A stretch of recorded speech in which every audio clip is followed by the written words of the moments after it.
Hello and welcome to our coverage of the FIDE World Rapid Team Championship. My name is Fiona Steil-Anthony and I'm delighted to be reunited with the one, the only Grandmaster Jon Ludwig Hammer. Did you miss me, Fiona? I certainly did miss you, Hammer. Am I How better than been? all the replacements you tried in the past weeks? I mean, in Norway chess, I was only here for half of it, but every time I was here, the chat was filled with, "Where is Hammer?" And here you are. You Here heard I the am. people. I'm here. We're going to be following some rapid chess today. It's the FIDE World Blitz and Rapid Team Chess Championship. And Hikaru is playing for one of the best teams in the competition. He is playing for the WR chess team. The WR chess team, the top seeds of the event. There is a twist in this World Team Championship. It's that every team needs to have one women player as well as one amateur player. So the requirements for that board are that your rating needs to be under 2000 and can never have surpassed 2000 in the past. An interesting quirk as well, the board order is fixed, so the players cannot change boards in between, during the tournament. So the board order had to be submitted beforehand, and Hammer, Hikaru is maybe not on the board we were expecting him. No, he's playing this first game on board 3. But to be fair, there are some quite good players on his team that have been put ahead of him. I guess essentially what the team is saying is that Hikaru's better at beating some of the weaker players than he is beating the very best opponents that the tournament can offer. And many considerations can be made when you choose a board order, and the regulations for the tournament are that as long as you are within 100 rating points of a different player, you can switch them up. Yeah, interesting. I completely actually maybe that. It goes by rapid rating.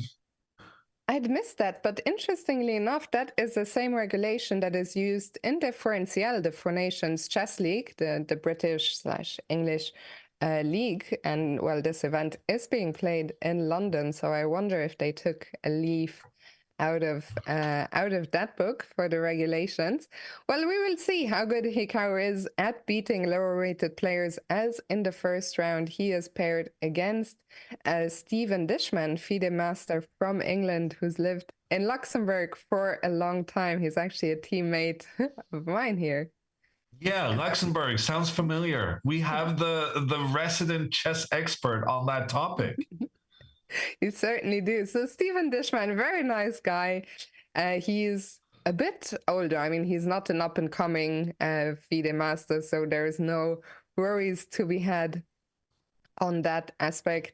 Well, in fact, this entire team that they're playing against are called Sassy Seniors. And they are exclusively made up of some older English players. Absolutely. We have on the top two boards for them Matthew Turner and Jonathan Parker, two household names of British chess. We also have Natasha Regan on the team, not just a very strong player, but an author together with Matthew Sadler on, what was it called again? Do you know the book I mean? Oh, the book. Yes. I have it. I can fetch it to figure out what it's called, because it is, of course, called The Revolution. I am gonna find it. The AI Revolution, maybe? No, Chess for Life. No, Chess for Life. Is that the one I mean? Yeah, Chess for Life. No, The Game Changer. Where did Hammer go? Game Changer is the book I mean. Maybe Hammer has gone off. Maybe that's what he meant when he said go and fetch it, like actually get it. I thought he was gonna go on Google and do a search. There it is, The Game Changer. Hammer, I hadn't, when you said I can get it, I thought you meant on Google or something. So I kept talking and suddenly I looked and you were gone. And I was like, oh, he means like physically. No, I mean, fetch it. this is like the one book written in the last 10 years that you have to have. Do you So have okay. it in your chess library? I have it in my library, but I've somehow lost it. I got a copy and I gave it to a friend and somehow it vanished. Now he says he's given it back. I said maybe, and somehow, but I'm sure it'll resurface someday. It's part of my inventory. Where it is physically remains to be found out. So lots of questions about when the games are going to start. One thing, Hammer, have you done your prep better than I have? Do you know if there's a delay?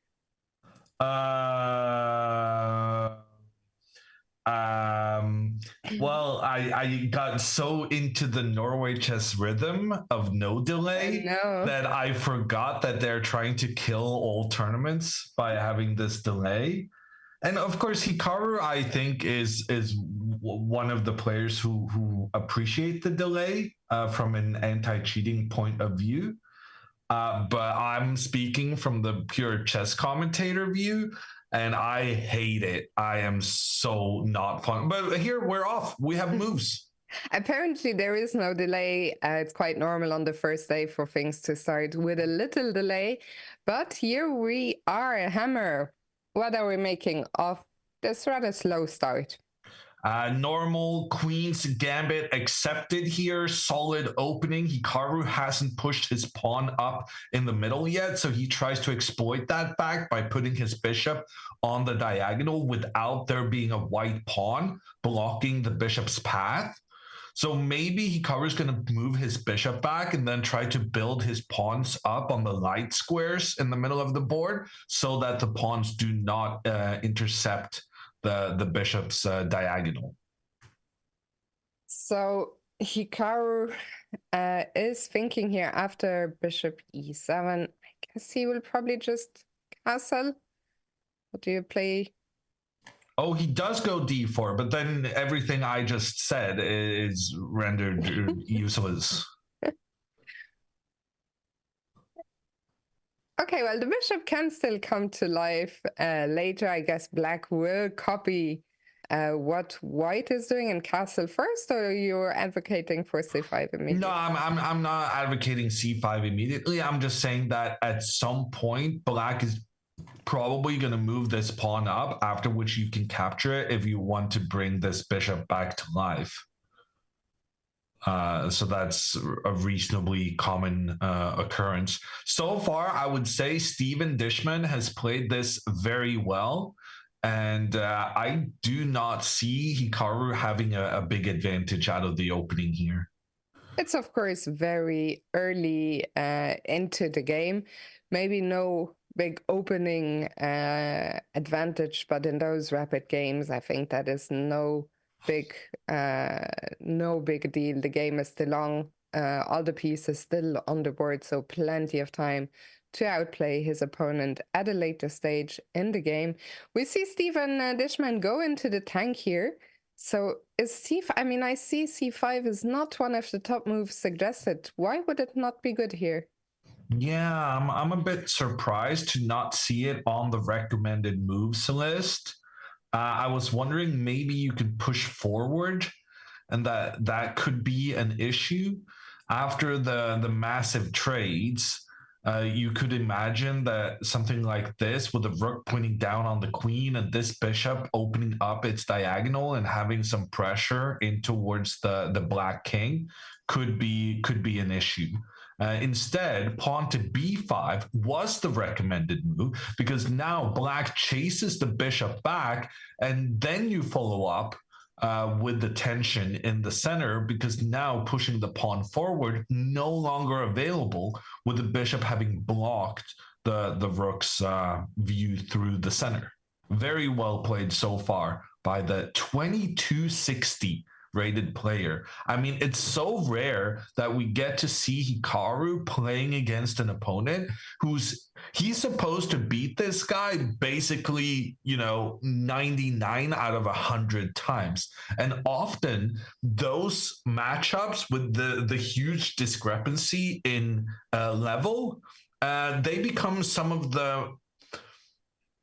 I would say the best ways of displaying good themes, good plans, and so on, because it's very difficult to easily convey a good plan when the opponent is always trying to make it life difficult for you. Whereas when you have a big difference in the level, such as now, you can often see that you have a good plan, you do the good plan, and you win the game. So as far for of teaching chess, I think these are the kind of games where you can have very I'm struggling to find my words.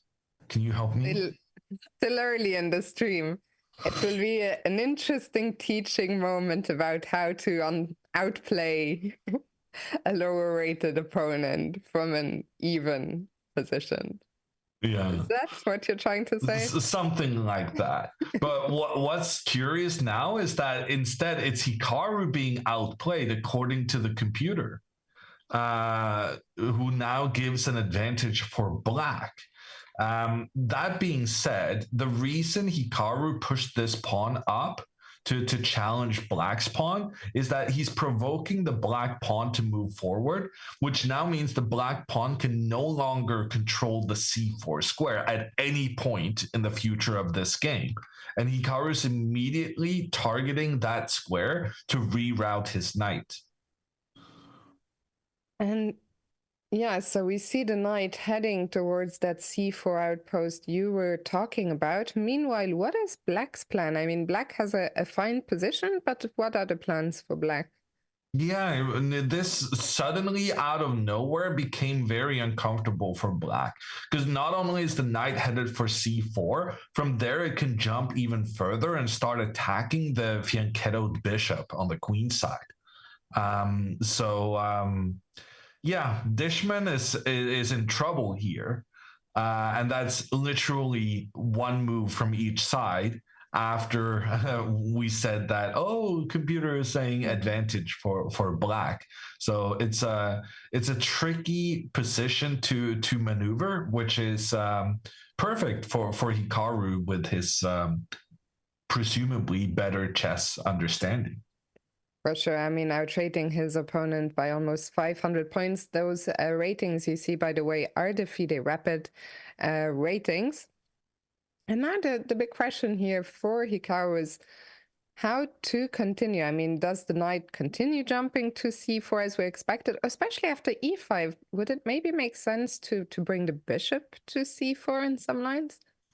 Yeah, I'm not sure about bishop to c4 just because it blocks the very nice plan that we had going on. We do need to address this pawn pushing forward to attack both our bishop and the knight. One of the suggestions is knight to g5. That is what Hikaru ended up doing. I was just about to say moving the bishop to f5 could also potentially be a thing. But now Hikaru is targeting the e4 square with his knights. But isn't that just going to lead to mass exchanges? Well, it's not going to be mass exchanges because black obviously cannot trade. Well, obviously, I'm saying. So black should not want to trade this bishop for a knight. So if we move our knight here, yeah, probably there's good. So let me just make a move on the side. If we do have a trade of knights, then that's a thing. But you're not going to want to also trade the bishop for the knight, because then the white bishop in the center of the board, unopposed by a black light squared bishop, this would be rather nice for Hikaru. So, but well, Hikaru didn't really get a choice. His knight was under attack. He needs to move into the center. But I think at the same time, he's reasonably happy here because he has that pressure on the bishop. The bishop retreats back.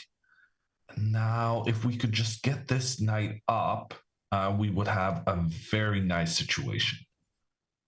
Okay, let's see if Hikaru finds a way to prepare that somehow. It doesn't work right now because of the pressure on the knight on e4 in the center. By the way, I see in the chat people are discussing the Hikaru's team lineup. There are two women players, Hui Fan and Alexandra Kosteniuk. So that's another thing we haven't talked about yet, is they play the match on 6 boards, but teams can have, I think, up to, is it 9 or 10? 9. 10? 9. Up to 9 players.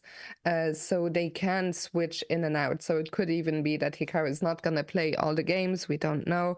That's for the key team captain to decide. But yeah, this rapid event will be 12 round Swiss. So 4 games today, 4 games tomorrow, and 4 games 2 days from now. So that part at least will be easy to follow. Same schedule for the next 3 days, including today. Rook AC1 is on the board. And is black just going to mirror that? Where does black want to go? Surely, right? Because right now the white rook is trying to get into black's half where it would attack both to the left and to the right. You cannot allow that to happen under any circumstance. So oh, but he can't go. Oh, you cannot go rook to c8 to try and stop that, because then you abandon the indirect protection you have of the pawn on the edge of the board, allowing white to, well, first you need to trade these knights, presumably, but after that trade, you can just grab the pawn on the edge of the board. So turns out Hikaru's threat of invading with the rook, not very easy to stop. Yeah, I mean, big questions here to be asked. Big questions asked of Steven Dishman. Maybe bishop e6, is that a way? Yeah, no, I think you have to play that, right? Is that way I also overprotect a6 just in case? Yeah. So you keep all the good squares under control, but you also have to ask yourself, did I just go bishop a7 followed by bishop to b6 with my opponent improving their position? So there's something difficult for humans to make this move, just because it's correcting the mistake you made on the previous move. Instead, Dishman moves knight to c5. Seems very reasonable because the knight is blocking the rook's entry, also challenging 2 of Hikaru's pieces. The trade of knights happen, and now Hikaru, I guess we go back to this plan of getting the knight up and challenging the black bishop. I like that plan a lot.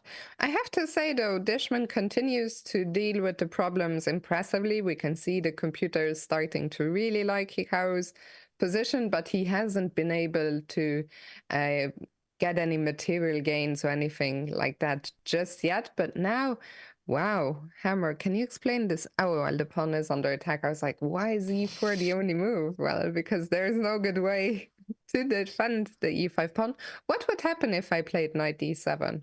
Well, if the knight goes back, I'm assuming I move the bishop in, and I'm having 2 pieces attack the knight. If the knight moves, I'm having 2 pieces attack the pawn in the center. It's just a lot of pressure on black here. So e4 had to be played and was played. And now Hikaru hides the bishop in the corner. Didn't really have a choice there. But he still has that plan of continuing forward with the knight on the edge of the board. Yeah, honestly, black's position looks like it hangs by a thread now. Meanwhile, Hammer, were you familiar with Dutch angle? No. Were you reading the conversation in the chat a while ago? I just read the term Dutch angle, and I'm assuming it has something to do with our crooked board on stream. Yeah, and then somebody talked about the Google Easter egg, and whenever people talk about things on Google, it never works for me. So I thought, okay, let me try this out. Google Dutch angle, and it did work. I found an Easter egg on Google, finally. Does it work for you? I don't think so. Did you Google Dutch angle? I did. And your search results are not crooked? Oh, they are. Oh, it took me a while to realize. I just read it normally. What does that say about me? I don't know. And Oh, we even it's a nice I was Easter just egg. reading the information, trying to figure out what have the Dutch done this time. Yeah, I'll have to go back later on to figure out why it's actually called a Dutch angle, but I thought it was very funny. In Luxembourg, do you have a lot of Dutch jokes? No, more like Belgians. Oh, okay. Yeah. Because we don't even share a border with the Dutch, so I guess that makes any kind of hammer. Seriously? Are you sure? Now I have to Google the Luxembourg We borders. only have 3 neighbors, Hammer.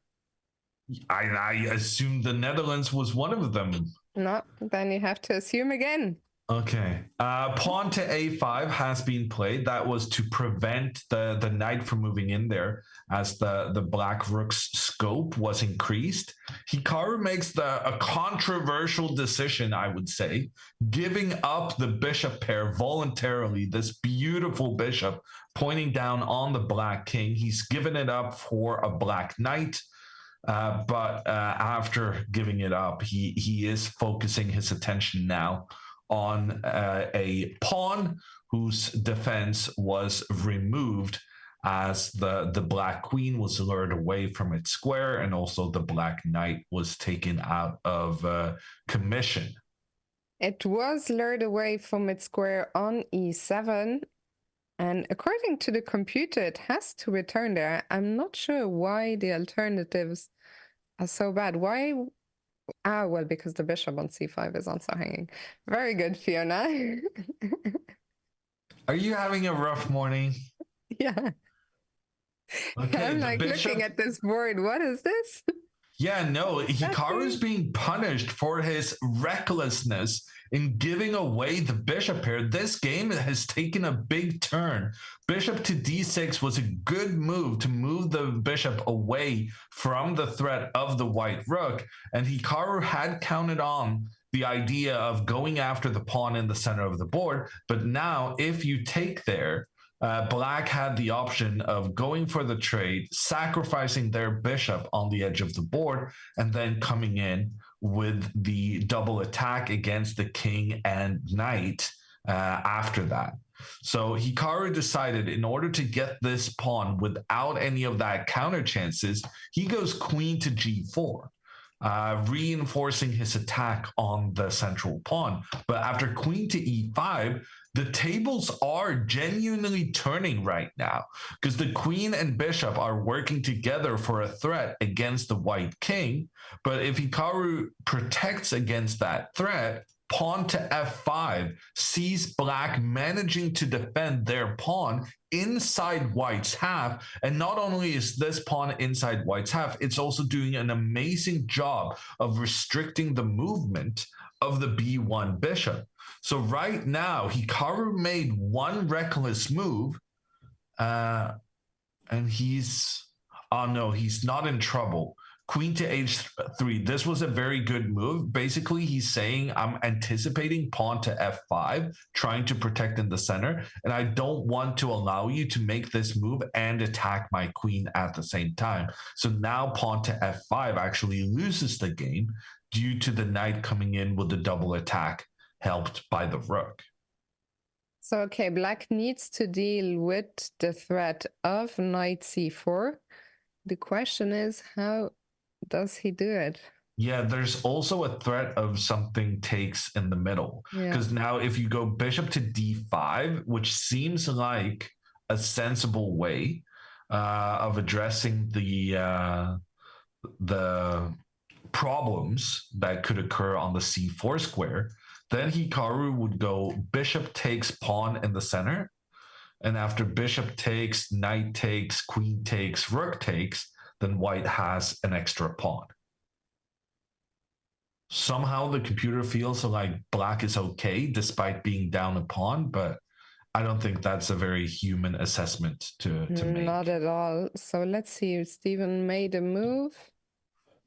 And it Bishop is... back, pointing on the queen. Where? Oh. It's a bit unclear to me how this addresses the knight to c4 concern. So I assume the queen moves away. And the weird thing right now, Fiona, computers recommending pawn to f5, despite that falling for the knight fork. But the idea is that the queen can challenge white's queen on the edge of the board. Very interesting. So we get to test this. Hikaru does play his queen forward. And now apparently f5 is a good move, but that's such a tricky one to make, considering the knight threat on the board. Yeah, I mean, I'd be shocked if he finds this. But on the other hand, what could the point of bishop c8 have been? Because the bishop just abandoned the pawn that very clearly needed protection. Hammer, you're not lagging when you're making moves on your analysis board, right? I don't think so. Well, then something in Zoom is lagging, because sometimes you're talking about things and then they come in slow-mo, let's say. Let's see if people in the stream, you didn't see everything was working fine for you on the analysis board. If not, I might have to jump out and in of the Zoom call in a sec. But yeah, Steven is still thinking f5 would be a big move here. The question is, everything is okay. Well, then it's me. Then it's not you guys. Yeah, f5 looks like a good move, but a hard move to, I think, not to find, but to even consider, because I think so many moves like f5 you just rule out because you're thinking, I have to deal with the threat of knight c4. Why do I have to say though, Hammer, those first round games are always tricky. I'm sure you have played many lower rated opponents in first rounds of open tournaments, and they're never easy to navigate. Yeah, I think, drew from a losing position against a 2000 rated player when I was, 2600. Actually, that's happened more than once now that I think about it. So yeah, those first rounds when you're just coming to a new place, you're trying to get settled in the new environment, even when you're playing people who are rated way lower than yourself, it can be a tricky experience.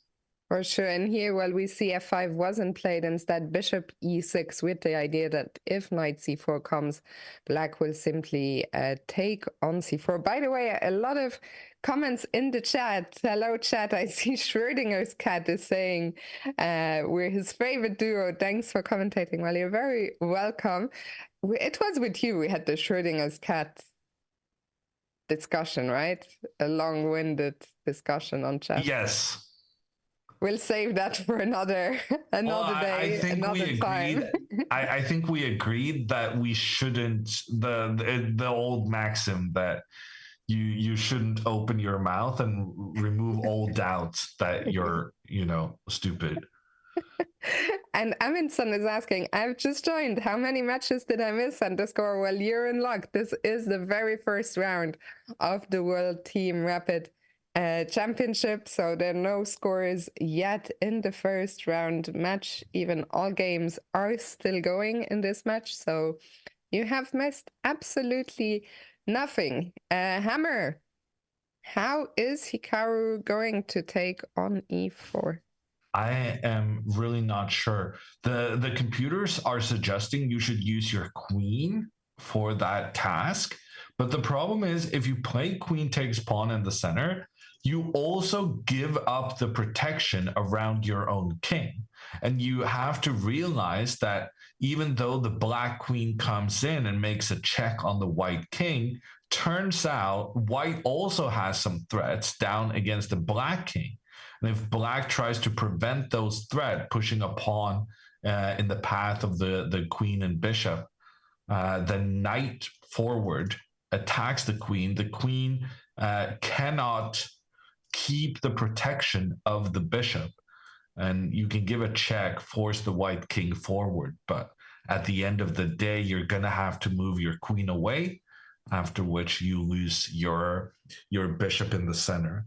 So I would say that feels like a slightly tricky thing to figure out. But then you also need to take into consideration that if you take with the queen in the center, what if the guy just trades queens?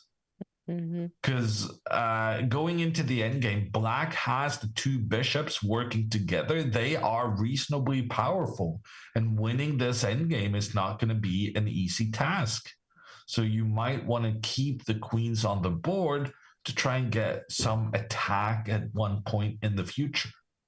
Yeah, lots to consider here for Hikaru. Not an easy task. I sometimes think, though, it's good. I mean, as long as he wins, it's sometimes good to get a challenging first game rather than an easy one, because then you're immediately in the tournament. You have arrived. And yeah, queen takes, not an easy move to make, as you have to, as Hammer was saying, evaluate both what happens if black takes on h2 and what happens if black simply trades queens.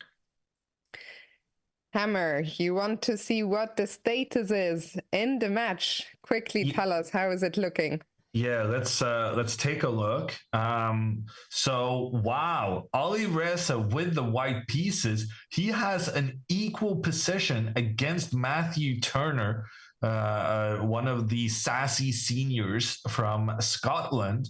Matthew Turner way down on time, so there should be chances for Ali Reza to make something of this. But very, very even, well fought so far by Turner. Jonathan Parker on board too. He is in trouble.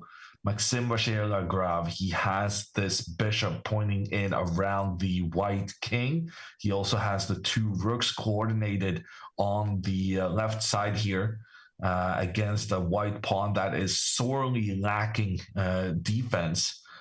So very likely that Maxim takes that one. Jan Krzysztof Duda, he has two bishops more than his opponent. Fair enough, his opponent has a rook, but you know how I love the two bishops working together. So Duda, the favorite there. Although worth mentioning, Duda actually behind on time. Which hasn't been a super common occurrence in these other games. Hu Yifan has an extra pawn against Natasha Regan, the author of the Game Changer book, together with Matthew Sadler. And then on the last board, which is the board for a player who has never achieved a rating of 2,000 or higher, Vadim Rosenstein has an extra pawn against Lila Widger.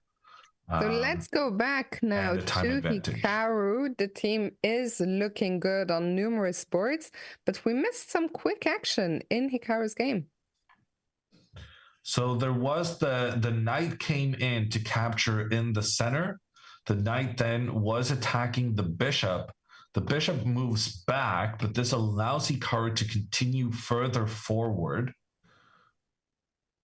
Computer is very happy with Hikaru here, but I'm struggling to see the massive impact.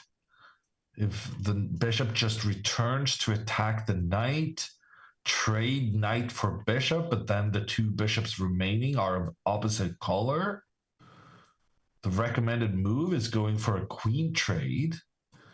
After the queen trade, the rook is under attack, the bishop is under attack, but the rook just comes into the middle. I mean, apparently this is just completely winning for Hikaru, and it's easy to understand when you just follow the computer because you see that this pawn is gonna have a very tough time keeping itself safe. But from a distance, I feel like this can be tricky to realize how advantageous it really is.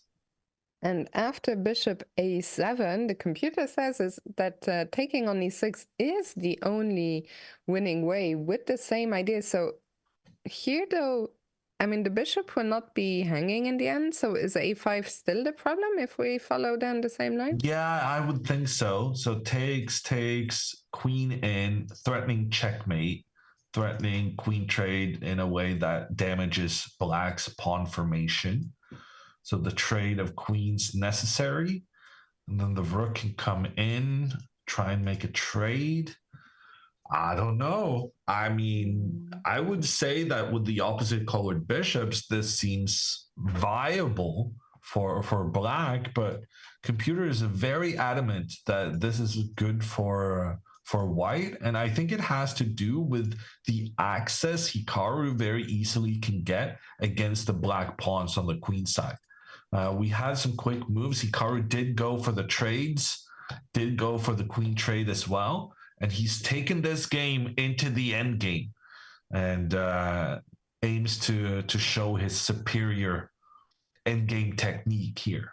I agree with you that if I were playing, I wouldn't feel completely confident that this is winning, but the computer evaluation, you can see the bar up over the 2-point mark. The computer's confidence gives me confidence that Hikaru has correctly evaluated this ending to be winning. It's going to be a long grind, though. This certainly wasn't a walkover first game. Meanwhile, Hikaru's teammates have brought the team 2-0 up with wins by Maxim Vachilagrav and Jan-Krzysztof Duda. Dr. Devo in chat is saying that the head bob is a better indicator than the eval bar. A lot of head bobbing usually means good news. It certainly does, as we actually... Well, no, my video was a little bit behind, so Dishman's still thinking where to put the rook from a8. They're sitting in an interesting configuration, by the way. So boards 1, 3, and 5 are next to each other, which means that all the players playing with white from one team are next to another, and I guess there is another row for boards 2, 4, and 6. So we can see Alireza still playing there in the foreground, and in the back on board 5, Hu Yifan against Natasha Reagan. Dishman is starting, well, he just dropped under 5 minutes, and I think, you know, it wasn't an easy game for Hikaru, but now we get to that conversion aspect where I think it's just might be lost anyway, but defending this is gonna be a near impossibility. Yeah, feeling very good about Hikaru's chances here. He's expanding with his pawns in front of his king. But basically, he wants to play on every side of the board. He wants to advance on the king side. He wants to get his king over here and attack on the queen side. Very important though, and worth keeping in mind. If the rooks are traded here, the position is a draw. So and basically in opposite colored bishop endgames, because one bishop is controlling the dark squares and the other bishop is controlling the light squares, you need someone to work with your bishop if you're trying to win. The rook plays a very important role in that this rook can take control of the dark squares, which is a complete impossibility for the bishop on the light squares. So Hikaru is going to want to keep the rooks on, and he's going to want to use this rook to target the pawn and or the bishop, both of which will be on dark squares. Meanwhile, Hammer, I was doing a little bit of researching on Hikaru's team. I saw earlier on a lot of people were discussing Nippo in the chat. Where is Nippo? So Jan Nepomnia, she did not get a visa, according to what I've read online, did not get a visa to England in time. So he is not in the team roster. They still have 9 players, but I guess they just added another amateur player, a reserve amateur player who is rated around 1700. So it doesn't look to me like they replaced Nebo with a top gun. And we see reports from chat that they have been seeing moves for a while and that it's just not being relayed electronically. But the news are good. Are you telling me there's a relay issue at the FIDE World Rapid and Blitz Championship, Hammer? I wouldn't put it that way. I would just say it's a relay issue at a chess tournament. You know me, I'm all about staying calm and collected and not creating any controversy. But yeah, Hikaru is using his rook to attack dark squares, and in particular, the dark square that has a pawn on it. And Dishman now has to move his rook up to try and protect that pawn. And in response, Hikaru's just gonna, well, basically the black king is so stuck here. Dishman tries to do a counter attack, but couldn't Hikaru just have given a check protecting the pawn and then taken the black pawn? We get the situation where the black rook is located so that it protects the pawn on the edge of the board. The black king is completely stuck, cannot get away from its little corner here, with Hikaru taking away some of those escape squares. The question just becomes, what's the finishing touches to this game? And I haven't entirely figured that out yet. It almost feels like we're very close to having the black king in a mating net. I mean, is there any way? I would probably just push this pawn and move my king up. Why not? We can force the black rook away from its current positioning. And if we can force it away, then we pick up a5 and life should be good, right? Yeah.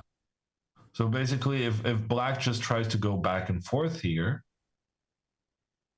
well, actually, you're in Zugzwang already, right? Because if you move here, no, I don't know. Okay, so Hikaru's bringing in the king. Then he moved the bishop. He wants to put the bishop here, give a check on the king in order to force the king away from the protection of the black bishop. Dishman tries to prevent that check from happening. And why can't we just do your thing, but just bring the king via e2 to d3 and d4? Yeah, I think Hikaru's going to do that. Maybe first include pawn to h5 just to prevent black from making that move themselves. Actually, go ahead. Yeah, also maybe we want to prevent g5 so that the black king doesn't get more space to maneuver around here in its little bubble. Yeah, I like h5. I think Hikaru is just putting the finishing touches on this game. I see chat was talking about the time control. Hammer and I have given you lots of info about this tournament already, but maybe we should have started with the time control, which is quite an important aspect. It is 15 plus 10, so there's a 10-second increment per move. As I was explaining the time control, the a5 pawn has fallen, and now with 2 extra pawns, Hammer, it should just be a matter of technique, right? Yeah, no, this is gonna be very easy for Hikaru. Just move the rook back where it came from, use this bishop to shield some stuff, and then push the pawn up along the edge of the board. I see Mazes in the chat is asking, is this one of the Mickey Mouse tournaments he was talking about? No, it is not, because Hikaru was talking about Mickey Mouse tournaments to play to reach the 40 game requirement to be eligible for the rating spot for the candidates. And those games he's playing right now in London are rapid, and they will be blitz games in a few days. So they do not count towards those 40 games, and therefore not part of the Mickey Mouse tournaments Hikaru is planning to maybe play in the coming year. We're going to take a quick look at some of Hikaru's teammates. Ali Reza Faruja, look at this. He's got all the pieces pointed at his opponent's king. And Matthew Turner getting very, very low on time as well. I'm predicting that Ali Reza does end up winning this one. And Maxim Vachier-Lagrave has beaten Jonathan Parker, and Duda has beaten Raiku Vujatovic. So 2-0 up for Hikaru's team so far. And Hu Yifan, she is up a pawn in an endgame against Natasha Reagan. Looking good for Hu Yifan there as well. And Vadim Rosenstein has checkmated his opponent here, giving a third win for Hikaru's team. So they're looking good for a 6-0 finish here. That is what they're supposed to do in the first round. But, you know, it's always nice to get the points you're supposed to get. For sure. And Hikaru currently looking to do his part in bringing a 6-0 victory for the team. So let's return there as our moves still coming in. I'm not completely sure. If there are no moves coming in, don't blame us. Don't shoot the messenger. It's not on our end. I was just looking, Hammer. There are 52 teams in the tournament, so it could be a little while until WRHS play against the other top guns. Maybe if they do more the last game of the day, I expect the first, let's say, 2 matches to be relatively straightforward. Then maybe from round 3. I'm going to go out on a limb and say Hikaru plays a Grandmaster in the next round. I haven't studied the teams well, and I'm going to go out on a limb and say he doesn't. I thought your policy was to just always do the opposite of what I'm saying. Which I will. I actually don't think, I mean, are the teams that stacked? Let's say the field gets halved, 26, they play number 14 or something. Will they have a Grandmaster on board 3, the 14th seed? Well, I guess I could just check rather than guess. So the 14th seed are Duo Beniajan, Costa Calida, and they have a Grandmaster on 3rd board. And it's not just any Grandmaster, Pepe Cuenca, Senor Cuenca of Ratatatata fame. So as you can see, we're not getting any moves. We do have the video. So I'm going to try and get the video up on my screen.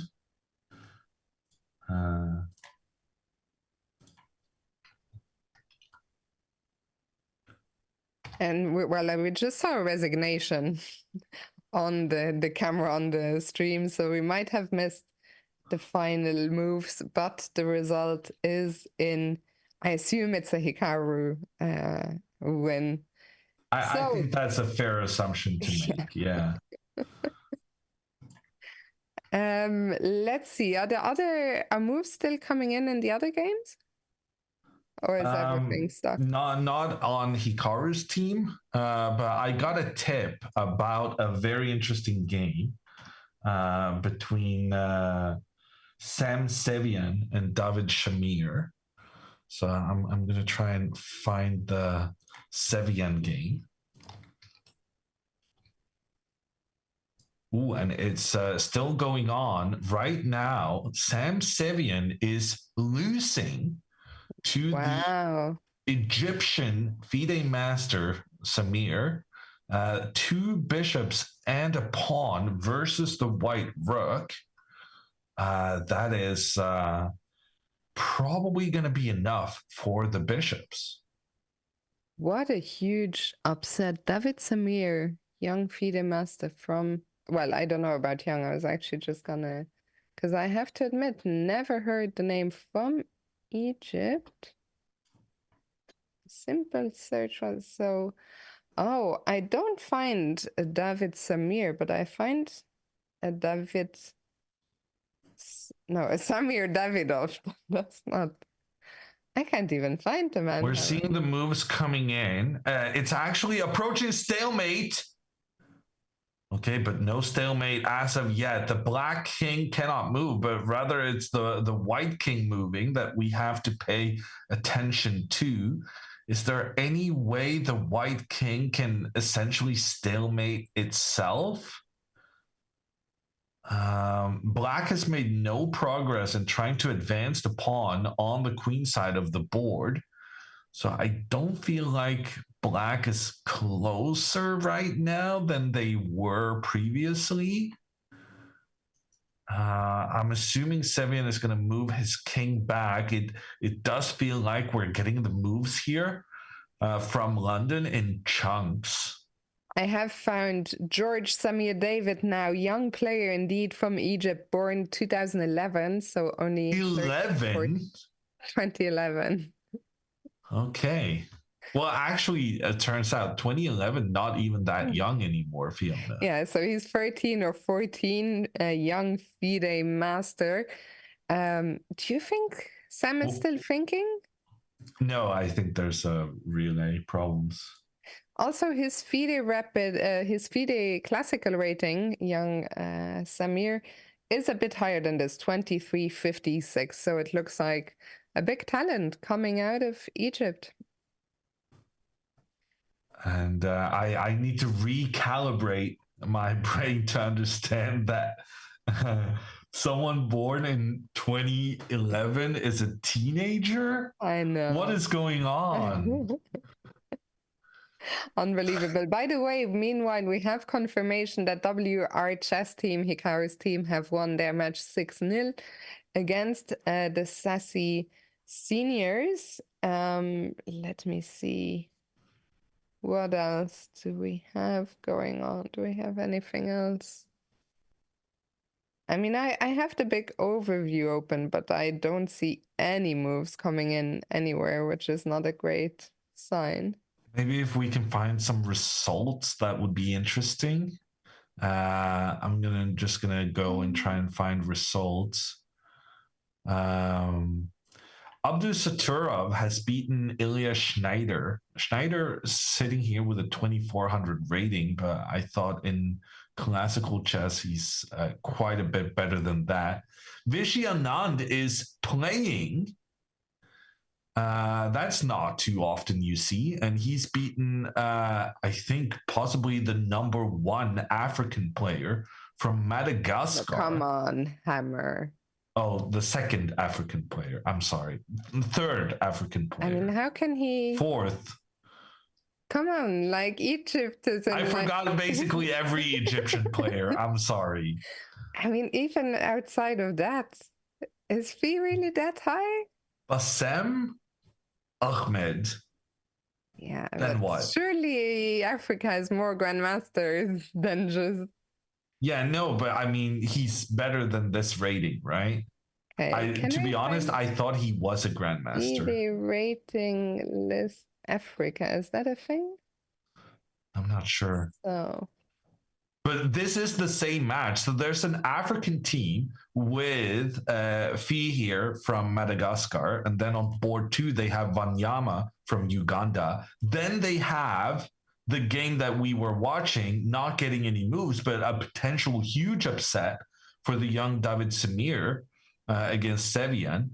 And then they have Banele from South Africa. And this is a player I actually heard of, Deborah Quickpen, the Nigerian women's champion, maybe even African women's champion.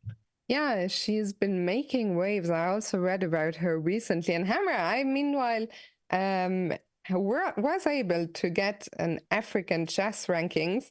So he's #8 in Africa, behind Amin Bassam, Ahmed Adli, Hisham Hamdouchi, Bilal Belassen, Adam Fauzi. So Egypt going strong in that top 10. They have 4 players in the top 10. They also have Sami Shocker. Then there is Atlan Arab from Algeria. And yeah, that places Fee at number 8. Not as far off as I thought, but not as close as you thought. So I think that's a fair draw. In other results, 11 Iranian beats Borna Derekshani. 2200 rated here on the FIDE rapid ratings, but a lot of these ratings are somewhat inaccurate. Here's a big fight. Let's go to the game between Luke McShane. Between Gawain Jones and Bilgun, because I think we actually have the video on that game. So is it?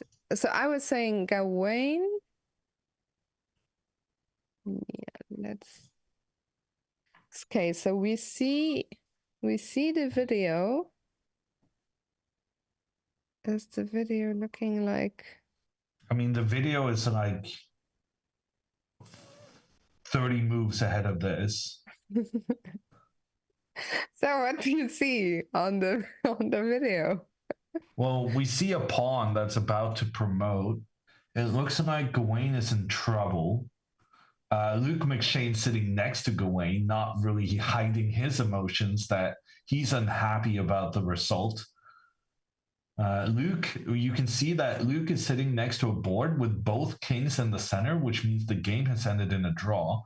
When one king is on white and one king is on black, that means Luke has made a draw. But also then Gawain being in big trouble with the white pawns rush of coming forward. There's one white pawn on the a7 square and there's one white pawn on the e7 square. So the pawns are very close to becoming new queens, but there's a black rook watching one of them and the king watching the other. Mm-hmm. I don't know. It feels like it should be good for white, but based on the emotions of the players, I'm starting to think that maybe Gawain is going to be fine here. I mean, even the results are not coming in anymore on chess.com. I can see that in their match. So Gawain and Luke are part of the team Malcolm's Mates, and they're playing against Mongolia B. Malcolm's Mates got a win on board 4, where Ivan Saric beat Mungunsul. But for the rest, everything is stuck, so we don't really know the outcome. On board 3, though, a legend of the game, looks like he won his game. Mickey Adams, who was playing against a famous woman player, Munguntul. So, yeah, I don't know what even our best bet is for getting... Oh, chess results is updating. Malcolm's Mates won 4.5, 1.5, with Gawain Jones losing his game, though, against Sumia Bilgun. So we already mentioned Hikaru's team, WR Chess team. They won 6-0 on board 2. Kaz Chess, the second seed, are also winning their match. But we saw a big loss there. Maybe, can we see that game? Do we have it? Lu Miao beating Miaoui, beating Darman Satva Kasov. In the... Okay, so I'm getting the moves now, Fiona. Yeah. Which we have moves. Which game do you want to see? Lu Miaoui beat in one of the upsets of the round Darman Sadvakazov. The young Chinese phenom. She's not playing the ladies board. She's too good for that, and she's taking down one of the other Asian top players from Kazakhstan, Sadvakazov. Do you want to see through the whole game? Yeah, not the whole game. I just spotted it as one of the upsets, so maybe we can just see the critical moment. How did she get to winning position? It seems to me she had a very good Wild position game. throughout. Look at all these weak squares around the black king. But wow, how are the pieces so comfortably placed inside the black half? That's wild. Crazy.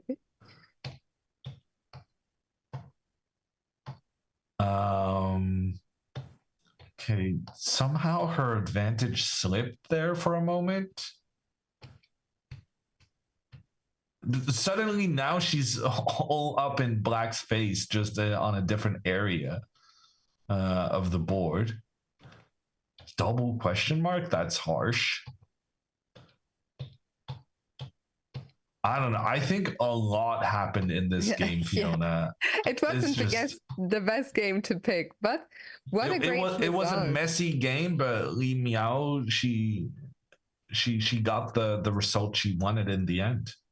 She did, and maybe we can go back to Sam Sivian, who's still fighting against David Samir. Wow, I'm amazed he still managed to keep that game going, because that is not an easy task. The black pawn on the edge of the board still hasn't managed to push forward, which is definitely one of the success criterias that black is going to be looking for.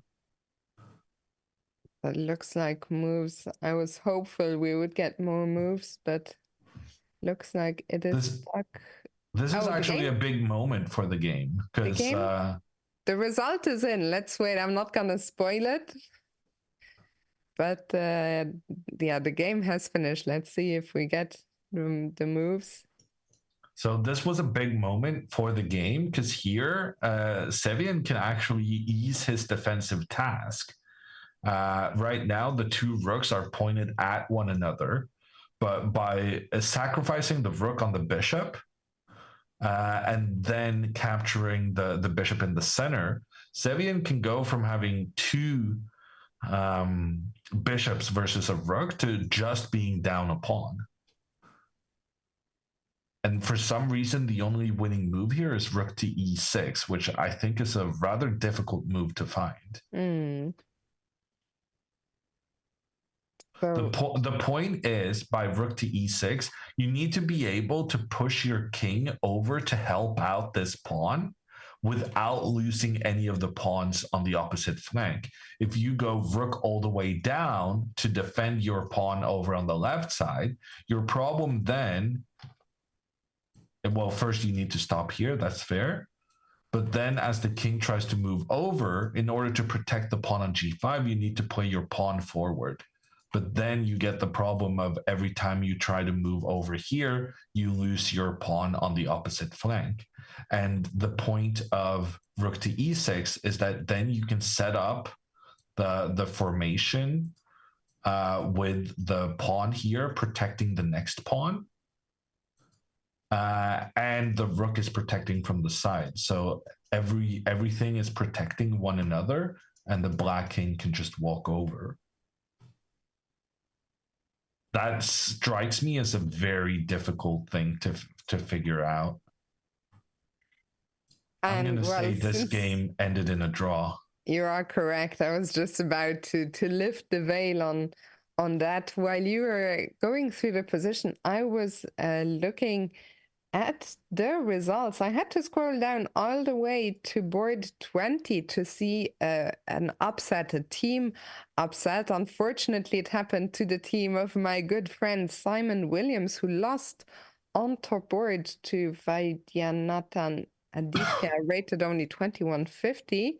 So not the best start for them, and partly they lost because Bodana no-showed, which is very, very surprising. So not sure what happened there, but that, and on board 25, Mongolia A was held to a draw by Youth KG, but that's all way down the table, so not too many upsets, at least team upsets in this first round.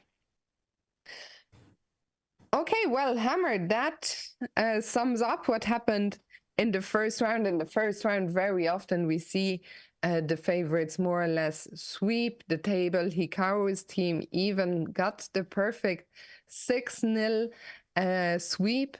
Now, for the bad news, there are very long breaks in this tournament, which for the players, maybe it's a good thing. But the next game doesn't start until 35 minutes from now. So every time there will be 1 hour 40 in between games, which means that Hammer, we are going to take a break now and we will play some videos for our dear viewers. But we're going to regroup in the break to try and figure out how to deal with this delayed broadcast. So I want to assure everyone that when we get back for round 2, we're going to have a good plan on how to deal with the fact that we're getting the moves in chunks, which neither we nor you feel is optimal. We'll see you after the short break. Well, long break. Are you really going to memorize all 16 of White's options on this move?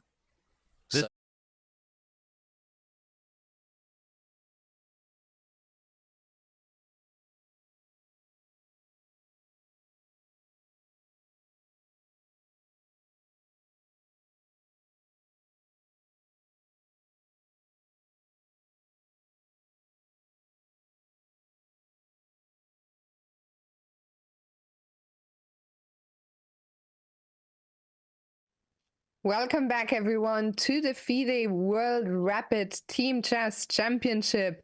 If you missed it, in the first round, Hikaru won his game, as did his team. They went for the clean sweep, 6-0. But Hammer, a big test awaits already in round 2.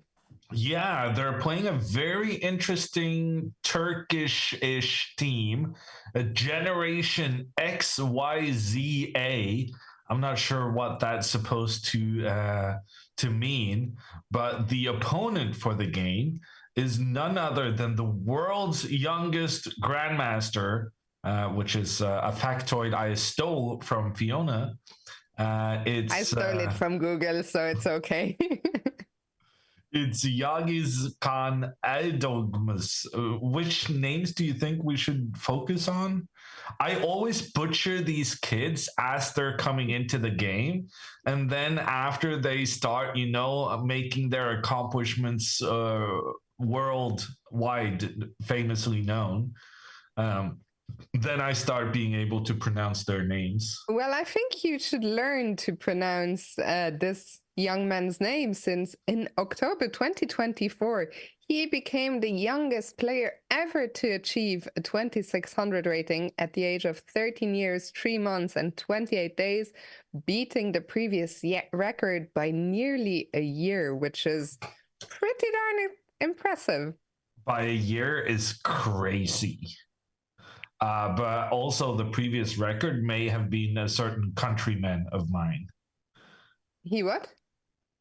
A countryman of mine? He's beaten him. The record he beat? Oh. So naturally, I am reluctant to heap praise on someone who's taking away our Norwegian chess records. We don't have too many of those, I know. I mean, surely Magnus has a few other records up his sleeve, but Hammer, maybe a couple. You were talking about the team name, that you weren't too sure what generation X, Y, Z, Z. I always say Z for some reason from another language, so bear with me. And A probably stands for, as the chat was pointing out, probably because the team has players from Gen X, Gen Z, and Gen Alpha. Is Gen Y Gen C, also? I would say Salimova, probably Gen C. And these young Turkish boys are Generation Alpha, I could think. But Mamedyarov is a bit older than us, Fiona. Yeah, but And there's no one here our age that we know of. Generation Y is millennials, so that is Mamedyarov, born between 81 and 96. Oh, so Gen Y, also I did known not as realize millennials. went that, the old people. Like, we are millennials, right? Yeah, but I'm not as old as Mamedyarov. That's a bit of a stretch. But yeah, I think so. That answers. I think we've covered all the generations now. Yeah, and you were saying X. Who was that? Let me. I thought you had covered that. So Generation X. Sabrikan, Yontar.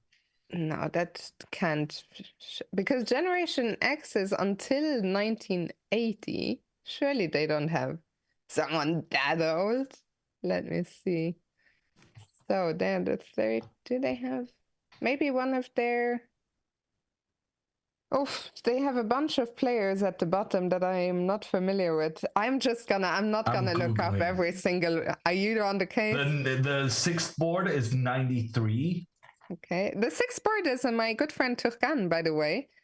She's the younger sister of Shahriar Mamedyarov, and she was my generation exactly. So we would always play in the same age categories. Huh? You mean in this matchup? Yeah. I'm looking at their lineup.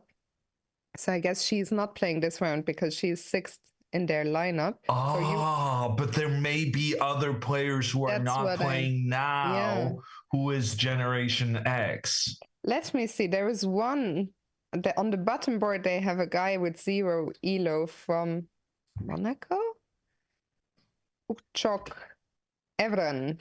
Let's see. Fide. Turns out they may have really thought this Born in 75, Hammer. Yeah, wow. Evren Uchok.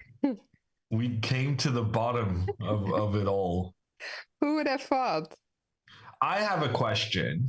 Mm-hmm. If we have Gen X, Gen Y, Gen Z, and they just started over with Generation Alpha. Yeah. Where were all the previous? Where is the Gen U's and the Gen S's? Is that like the mid 1800s? That's question is above my pay grade. Let me see. Generation S. Is that even? Oh, did we just start at Generation X? What were the boomers? Were they just the boomers? Boomers. So boomers. Yeah, they didn't have a letter as far as I can tell. Okay, so we have the alphabet. We have the idea of alphabetical order. And someone decided, let's start at X? I don't know, Hammer. Yes, the answer is yes. It started with the big boom, says Spirit of Jazz. That's a good point. The big boom, the boomers. Then what? Then Generation X, yeah. But the boomers were preceded by the silent generation. There is your S. I don't know if they were. Anyway, thankfully we have moves. So but that yeah, the silent generation, also known as the traditionalist generation, from 28 to 45. Hikaru is opting for the Berlin variation of the Spanish opening, and his opponent is going for the draw variation. Oh my gosh, Fiona, are we about to see a 10-move draw? I wasn't. I was just closing off all my my generation tab searches. Oh God. I think so. You're kidding me.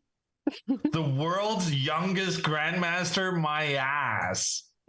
What is this? You want me to impress by this kid's accomplishments, and he's out here forcing a draw in 5 moves against Hikaru? He gets to play Hikaru Nakamura, and he doesn't want to show off or show his skills or anything. He just wants to make a draw straight out of the opening. I'm disappointed. I am disappointed too. Well, that's Hikaru's second game of the day in the books. So let's move on to his teammates.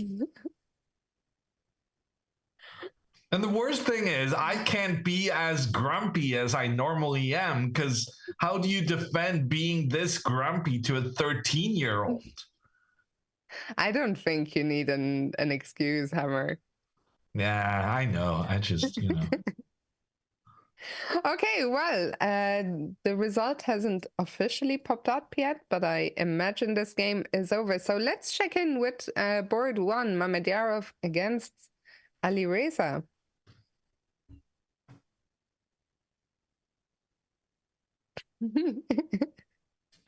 Hammer, the Hammer is not impressed.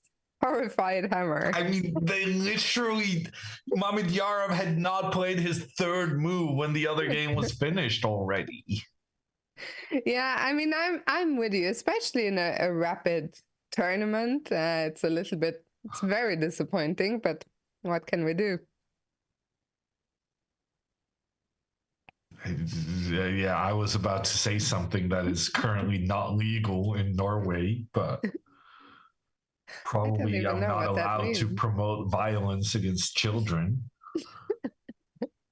Let's stay for steer on the S word, speaking of the S word and the silent generation, I'm not going to stay silent about the S word this kid deserves.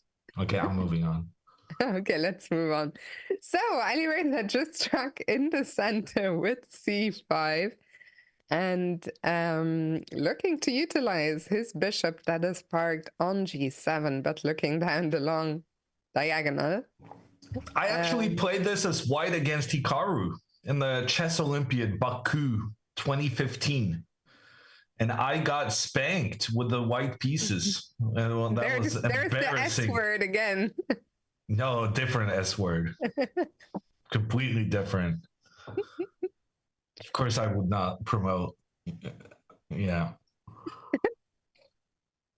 Okay, this has gotten out of hand. Let's get back to the game at hand and the pressure that Black is building up around d4. You played this, what did you say, from the white or the black side? From the white side. And I just got destroyed by Hikaru. So yeah, not super pleasant memories here. And pawn to h3, not a very normal move from Mamedyarov. And also notice how the eval bar actually went quite sharply in Ali Reza's favor right now. I don't really see a good reason for this move being a problem, though. I mean, these kind of unusual moves, they have been for so long Shahia's bread and butter, just taking the game into somewhat unfamiliar territory where he, his creativity can shine. But I always feel uneasy when I have a queen on d4 there that a bishop on g7 is looking at. Do we keep the queen there or do we remove it ASAP? So normally here, this is considered a good position for white after queen to d3. But the difference is that normally you would have the pawn on the edge of the board one step further down. Now, Ali Reza is setting up a double attack from the bishop and the queen on the white pawn on the left side and on the right side. So very good reaction to that uncommon move from Ali Reza, and Mamedyarov already in some trouble here, as it's difficult to keep this c4 pawn defended. I mean, this opening experiment has not gone very well for Mamedyarov. We'll come back to this one, see how he deals with the pressure. For now, let's move on to board 2. Maxime Vachier-Lagrave against It Is Gorel. I was just reading in the chat that It Is actually has a +1 score against MVL, so I'll just trust the chat on that. It Is Gorel, of course, another young GM ranking, climbing through the ranks. His FIDE rating is a far cry from the 2450 rating, rapid rating displayed here. And what do you make? I mean, it looks like another position where Black has come out of the opening very, very well. Yeah, it's intriguing to see the computer's evaluation considering this considerably favorable for the Turkish youngster. He is the only one to have a pawn in the center of the board right now. To me, the big question is whether you can advance these pawns through the center of the board. And Gorel is thinking along those same lines.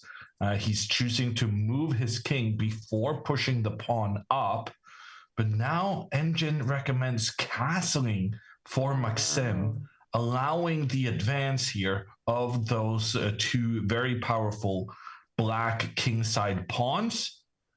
But then defending it with knight to b3 is a very difficult move to find for a human, I would say. But maybe you find it out of necessity because you did need to create an escape route for the white bishop as Black's pawns progress. I mean, so very, very interesting position. How easy is even the first step of playing queenside castles? I think it's fairly easy because at this point you've committed yourself to doing something out of the ordinary. Because if you're just going to move your bishop out and castle kingside, you're just going to lose the game, aren't you? The bishop is running out of squares. If you take a time out to address the bishop's concerns, then other things will be an issue. For instance, here, if knight to b3, you can see both those pawns just making their way forward. So I don't think Maxim has a choice. I think he has to castle queenside, and he did. And now, as Black advances these pawns through the center, it's just a very, very exciting fight. I was still, Hammer, thinking away about Hikaru's draw as chat is still discussing. Gokul, for example, is saying Yagi's incredibly strong draw with Black is fine.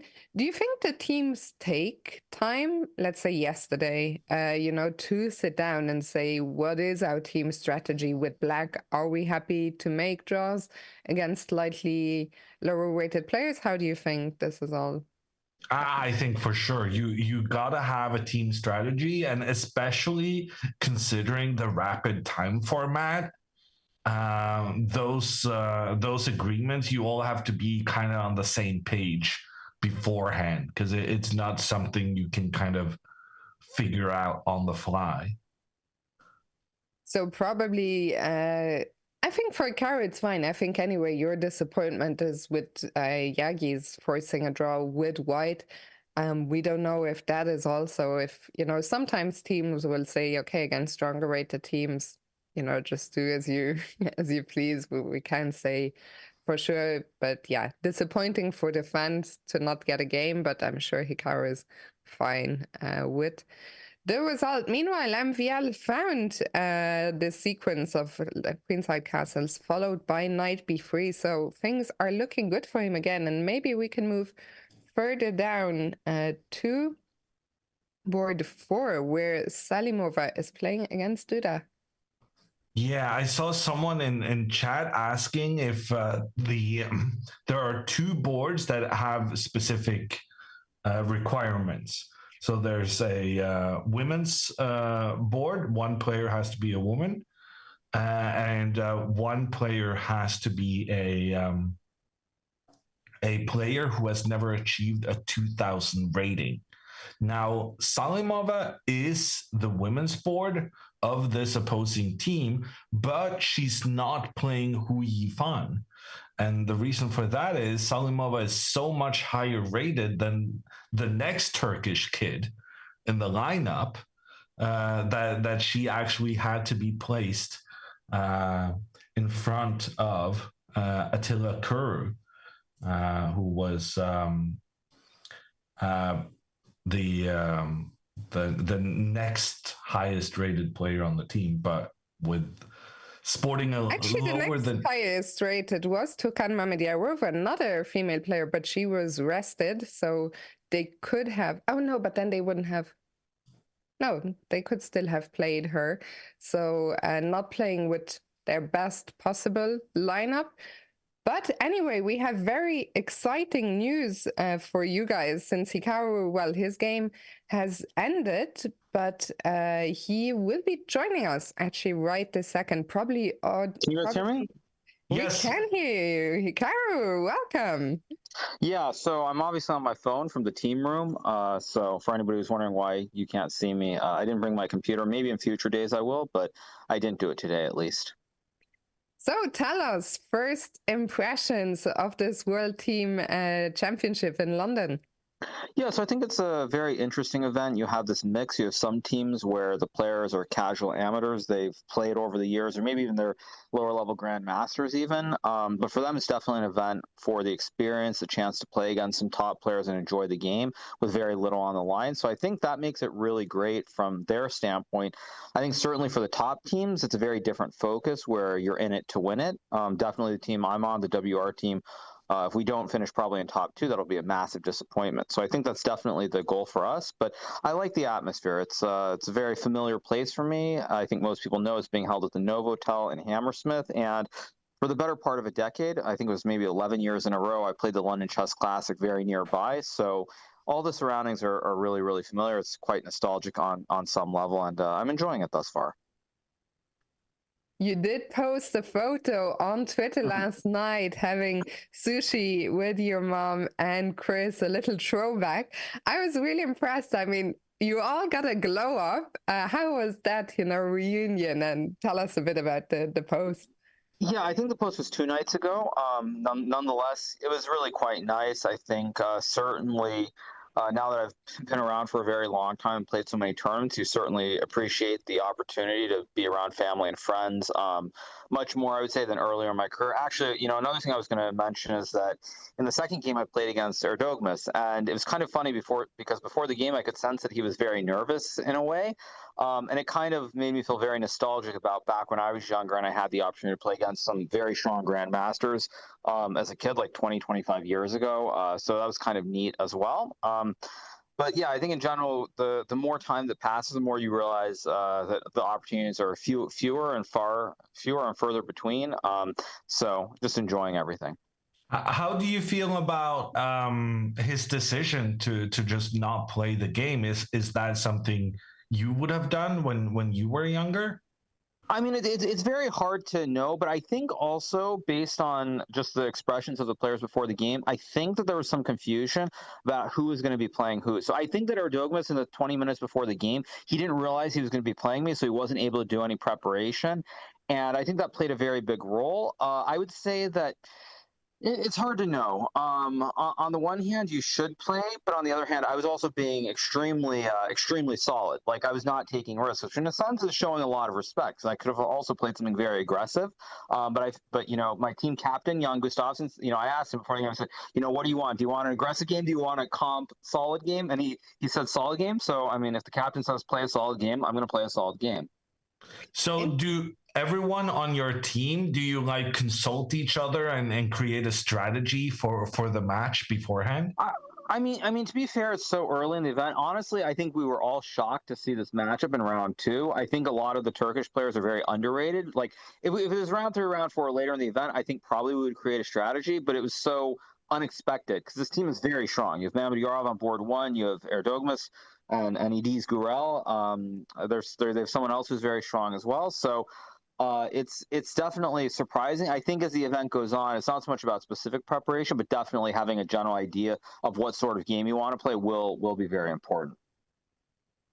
And how does it when you finish your game early? So you said you're in the team lounge. Can you follow all the games there? How can we imagine? Yeah, so I mean, obviously in this team lounge, we're not right next to the playing venue, so therefore, like, yeah, their phones, their computers, like everything for the team. So there's plenty of equipment up here. And yeah, I actually there's like there's a, what do you call it? There's a projector. I actually see the broadcast of like the games, I think in real time. So it's pretty chill. I mean, I'm enjoying it. It's very relaxing. I mean, certainly having 2 hours to relax before the third game is quite nice. It's not what I was expecting, but overall the vibe is very good. I think, if there's one thing I would say about this, I think that if FIDE were smart about it, I think they should find some way to combine this event alongside what they held in New York last August, which was the FIDE Corporate Championship. I think that there should be some way to blend the two together.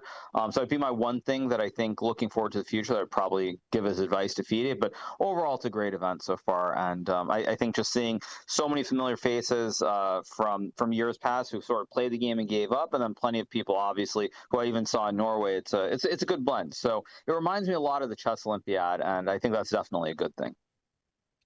Hikaru, we don't want to take up too much of your time, so at whichever point you want to leave, just let us know. I think I mean, the last bit that I would add is that I think right now we're looking pretty good. Just looking at the matchup, I think if Duda takes care of business and Maxime plays a good game, I think we should win this match. But again, it's a big matchup.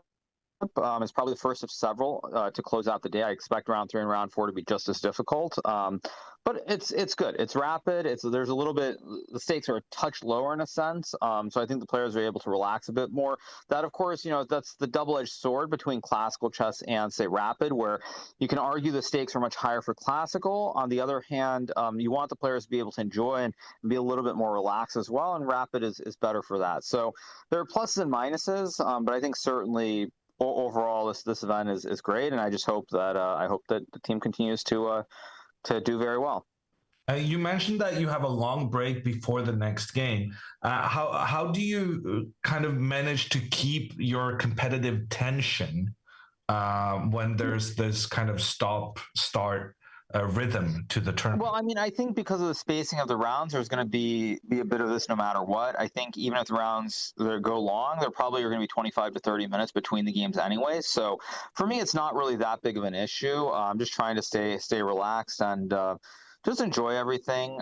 These opportunities don't seem to happen that often anymore. And also for me as well, it's the end of a very long journey. I mean, I played the Chess Champions Tour from Norway, and then I played Norway Chess, and now I'm playing here. So it's kind of the last, the final straw, the end of the journey. So I'm really just trying to enjoy it before I go home, and I'm in a pretty good mood. That was actually going to be my next question. That you've been on the road for such a long time now. How's your energy levels, and are you getting fatigued from all the traveling? I mean, I think I will say this. I've slept much better here in London than I did in Norway. So I actually don't feel that fatigued. I didn't talk about it that much during the actual event, but in many ways, the Norway Chess Tournament was one of the toughest tournaments of my life. I know I had a great results. You're probably thinking, what do I mean by toughest tournaments? I've had many results that have been 1,000 times worse, but I really didn't sleep very well during that event. I was really studying very hard for every single game. So for me, like, I feel a lot better now than I did during Norway Chess, and so almost anything is better than that experience in a way. And Hikaru, I also have a question for you from the chat. I already brought up the tweet from 2 nights ago, but chat wants me to ask about the picture with Alireza that you posted, I believe, earlier today. And the chat is wondering, are the Falcons cooking up something? I mean, that's a little bit too dramatic. No, I mean, I don't know if I should say this, but we basically did a photo shoot, and Alireza, I don't know where he was coming from, but he didn't have his jersey. So fortunately, the one that I had, which the Falcons sent to me maybe right before I came to Norway, fit him. So it was just a photo shoot session. Nothing super exciting, but it was good. I think whether it's actually that photo shoot or whether it's even this event, I think, one thing that is missing in chess, unfortunately, is that everybody is you're kind of frenemies. Most of the time, you're on decent terms, but you always you have your guard up because, of course, you're probably going to play against these players. And I think that is one big plus to this event or to the Esports World Cup, where people are on the same team. Now, obviously, like if you look at the Esports World Cup, definitely I want to win the event, or at least make the finals or whatnot. But I would say that if, for example, I lose early in that event, definitely I will try to support Alireza as best I can, because it is a team event, and I think that it's really nice when there are situations like that, because so many tournaments it's just 1v1 or PvP, and when it's like that, you just it's very hard to really be friendly, I guess. That is really good to hear. And well, the EWC, the World Cup, will be an exciting event to follow. For now, also chat is asking your thoughts on the Alireza game. Speaking of the man, I haven't seen it lately. Let me look at the screen. It looks imbalanced. I think Alireza is doing very well, but maybe I'm crazy. If we have the same position, I see he just played Queen H3. I mean, he might just be winning the game. You're Actually, not I'm struggling to see what White does. You're not crazy. We have the luxury of the evaluation bar, and it's very much agreeing with you. Yeah, so I guess Mamedyarov just blundered. I guess he just blundered Queen H3, which it's funny because I had that. I think I had that in multiple games in my Armageddons in Norway. I had the one against Magnus where he could have put the queen on c8 or d7 to go Queen H3. Very similar pawn structure where I didn't have the fianchettoed bishop. And I think against one of the other ones, maybe it was Wei Yi, the game where I was white. There was something very similar to that, I think. That was missed. So it's kind of funny to see like the pawn chain from f2 to h4 and then this queen going to h3. But yeah, if Alireza wins, we're obviously going to win the match, and so it's all very, very good. Never really in doubt, I think, this game. Yeah, Alireza just got the upper hand very early on, and he's taking care of business. Yeah, so I mean, it's very, very good. I mean, obviously, people say, well, why didn't you take some huge risk or something? But it looks like everything's going well for the team. I think we're doing very, very well. I'm not sure about Maxim's game. Perhaps it looks a little bit dodgy to me, but overall, I think we're going to win the match, and that's really all that matters.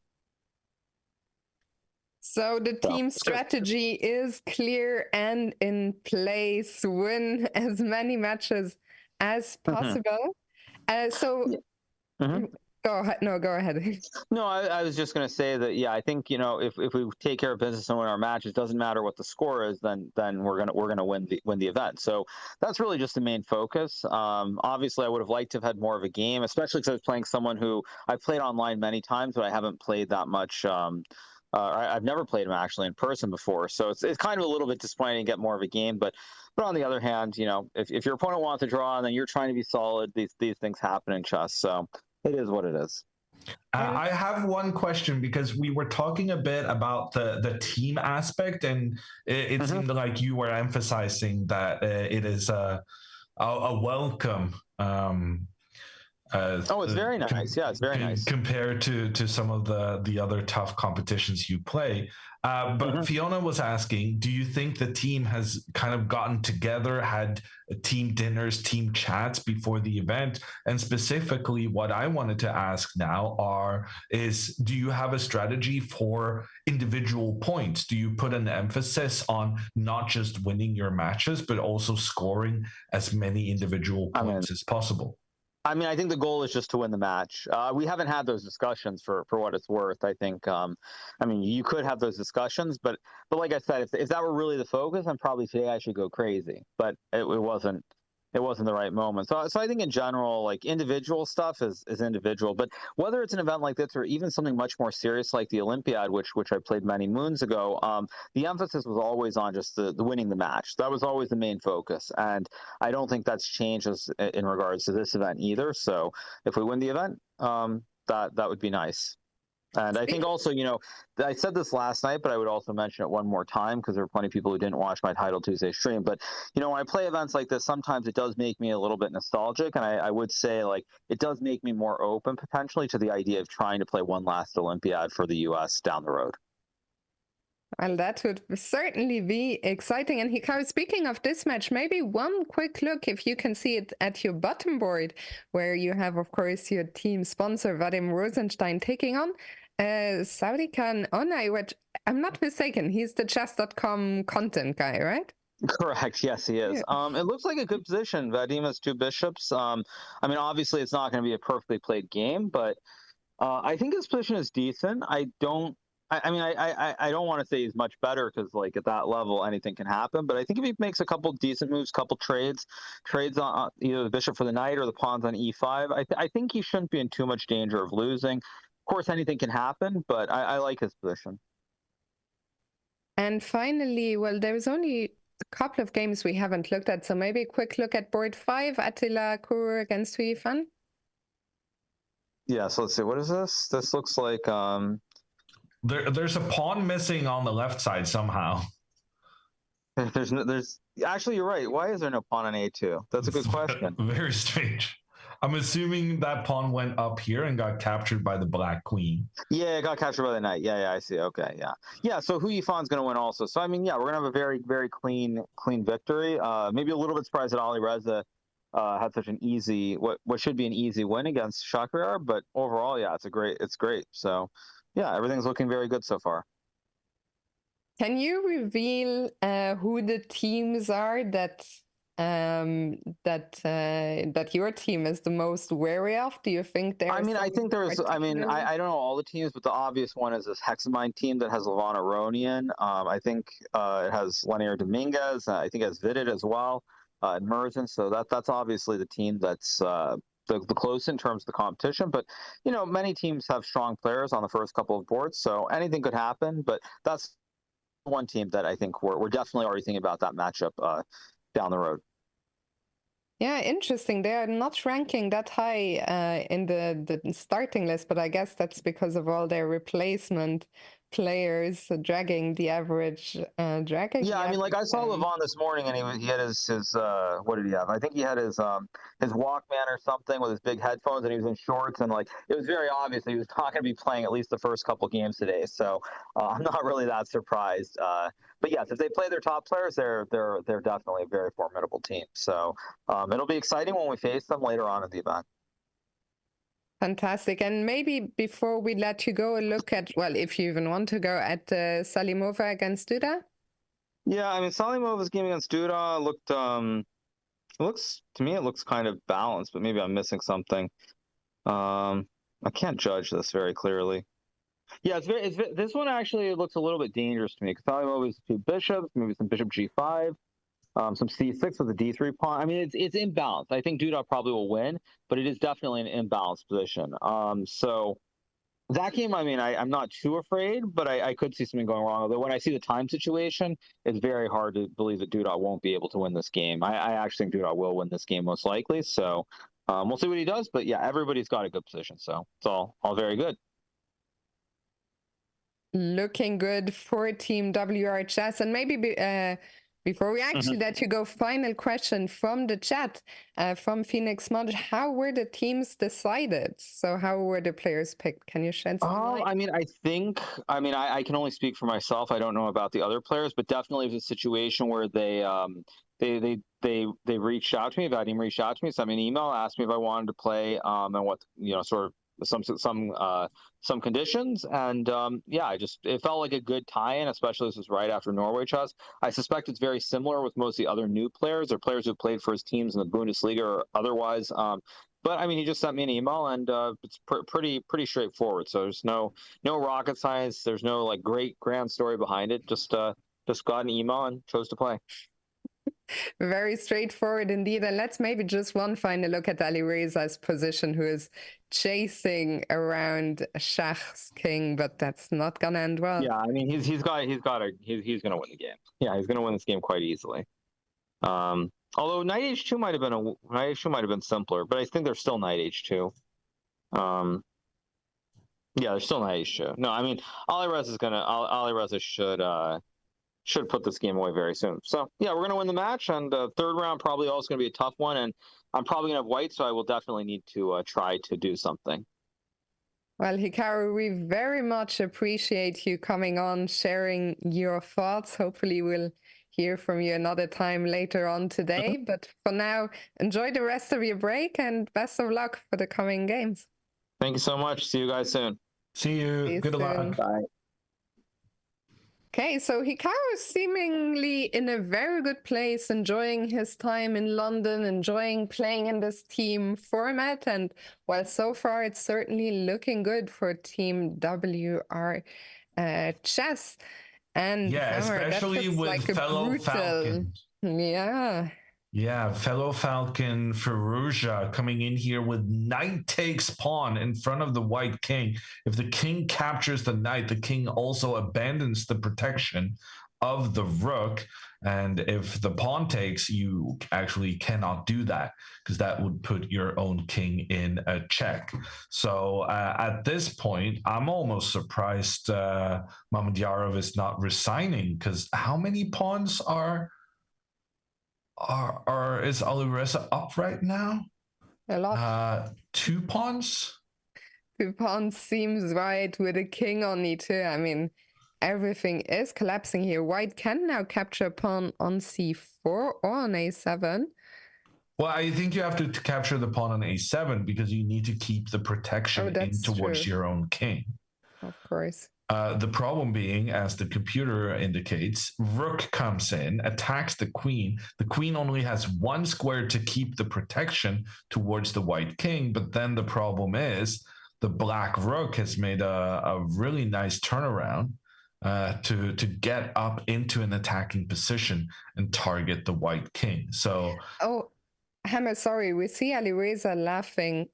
Oh, we are on the Alireza game. Well, anyway, it has ended as we see him exchange a few words with Mamedyarov. I also have a mea culpa to make. I was talking about, well, Mamedyarova is stronger than Attila Kuru. As you were pointing this out, I saw a weird look on your face, and you were correct, Hammer. Attila Kuru is actually one of those players whose rapid rating is 500 points almost below his classical rating. So making the Turkish team even stronger than what they already are on paper. And I think that's why in this event, some of the teams are lower than you'd think in the starting ranks, because especially the teams with a lot of young players, their average ratings will be messed up because their rating, their rapid ratings are not up to date compared to the classical ones.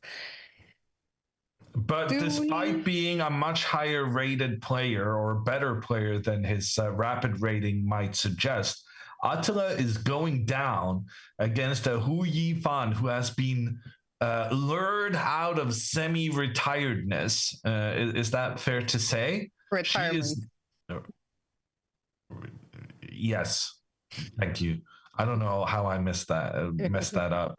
But yeah, Hu Yifan has not been playing very regularly lately, but she's here for this event and she is absolutely destroying Mr. Kuru.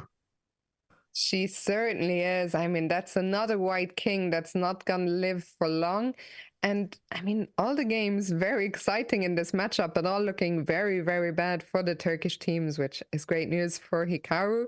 Do you want to see the end of this? Yeah, I think so. I feel like we're going to get some quite violent end to this game in terms of sacrifices and just breaking through against the white king. I'm betting Hu Yifan right now is calculating rook takes knight. The idea would be that when the knight is removed, white no longer has control of the b5 square. We can come in here with the queen, check on the king, force the king away. The bishop comes in for a check as well. The king moves away. The queen comes in for a check. Once again, the queen comes in for a check. And I don't know how, but I'm assuming we can get a checkmate here.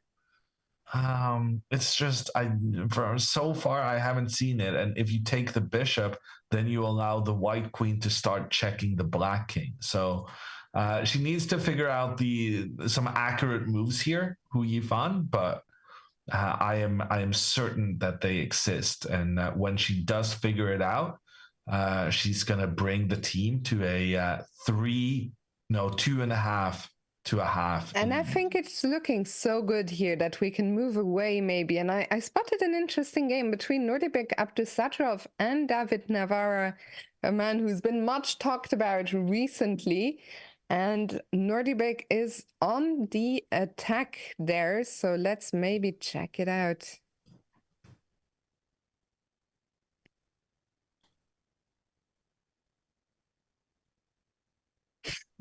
Thoughts?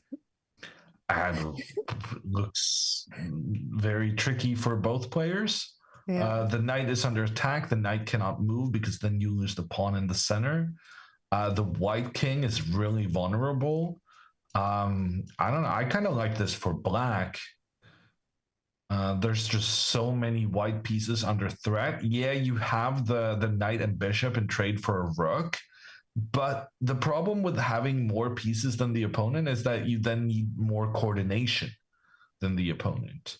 And right now, the white pieces are not coordinating very well compared to, in particular, the black queen in the center, really calling the shots right now. Yeah, I mean, it's a weird game. We can see the bar likes white, but I'm with you. From a human perspective, I definitely pick black here. Now, I'm not even sure what Abdusatrov is supposed to be doing here. Well, he's not sure either, which is why he's spending so much time. And his clock is running down to the extent where time will be an issue for him. Maybe we can check back in there in the future, in the near future. For now, go back to Hikaru's team match. Yeah, I'm going to go in at Salimova's game because she is down to just 3 seconds as she made her previous move, gaining a couple of 10 seconds per move she makes. But here Duda is up by 2 pawns and he's ready to bring this knight into the attack as well. Salimova tries a desperate sacrifice of the bishop close to the white king, but I don't think we need to care too much. Oh, he just took the bishop. Whenever my opponent sacrifices a bishop like that, I just assume that it cannot be captured. I think the knight check would have been good, but it's even better giving the knight check on the next move. And Duda does take home the win, as does Hu Yifan, and she does make that sacrifice of the rook. It's just she decided to first push her pawn forward in the center, then take away the rook so that the bishop could join. It was all very well done. And when her opponent tried a last little trick, check on the king and attacking the black queen, all she had to do to get the resignation was to capture the queen. So 2 more games going on for Hikaru's team. I did ask him about the individual points because Rosenstein is also still playing, right? I think 3 games going. No, Aliresa's already won. Oh, at least somehow that didn't show up for me. So they have won the match. You saw them shake hands. You even commented on it. You made a special point out of, oh, they already finished. Oh, Chad is mocking us for not paying attention to Short-term memory. Short-term memory. 2 games still going. Hikaru's team WRHS have already won the match. But it's a very exciting one here between MVL and the other Turkish phenom, Edis Gürel. Edis is slightly older than his the Erdomagnus. Close enough. He stole your record, so you're just gonna steal the name. I mean, in my defense, there were a lot of similar letters, if not in the same. Honestly, I think I think he's gonna get stuck with that nickname. Sometimes you just come up with a nickname that's so good it's gonna stick. And the guy who beats Magnus's record is called Erdogmus. And I think Erdo Magnus just rolls so much easier off the tongue that heard it here first, guys. Let's make it stick. good at chess, and he's Turkish. Erdo, Turkish. Magnus, good at chess. Makes total It sense. just makes sense. It makes complete sense. What doesn't make sense is this game. I mean, the pieces are all over the place. White has just... Did White grab a pawn there? Was there even a pawn, or was it just win? There was a pawn. I'm wondering now if he can sack a pawn through the center to open up for the queen. That would have been crazy. Instead, sensibly, I would say, the rook moves away from being captured by the queen, and MVL's king is not very safe. But MVL is up by a pawn. Even so, the computers are massively favoring black, which is super interesting. Up a pawn, computers favor the opponent. Here, MVL is trying to set up for a draw. Now, if the black queen moves up, the white rook will sacrifice itself and check here from the queen with the pawn coming in. Apparently, this is even winning for MVL. I don't really understand how that could happen. But that is something you're going to have to defend against as Ed is. Wow, pawn to e3. That was the move I wanted to play on the previous move. He doesn't play it. He captures the pawn. I didn't even realize that pawn could be captured. Why would MVL move that pawn up if it could just be taken out of commission? Desperation, I guess. Only winning move, pawn to e3, opening up for the queen. That's not gonna be played with 5 seconds. Wild. No. He found it. Wow. Unbelievable find by GMHikaru. And the pawn just runs through the center of the board. I thought MVL was in trouble because of his king. Turns out there were other issues at play as well. But now he's choking the easy part. Okay, the pawn does push forward. Queen back, only choice. Rook up, that's queen up, that's fine. But now how do you join more pieces? Ooh, look at this. Allowing the queen to be captured, because then the pawn will promote to a new queen while simultaneously bringing the rook in to attack the white king. I'm moving back and forth between it now, but it is Maxim's queen. King, sorry.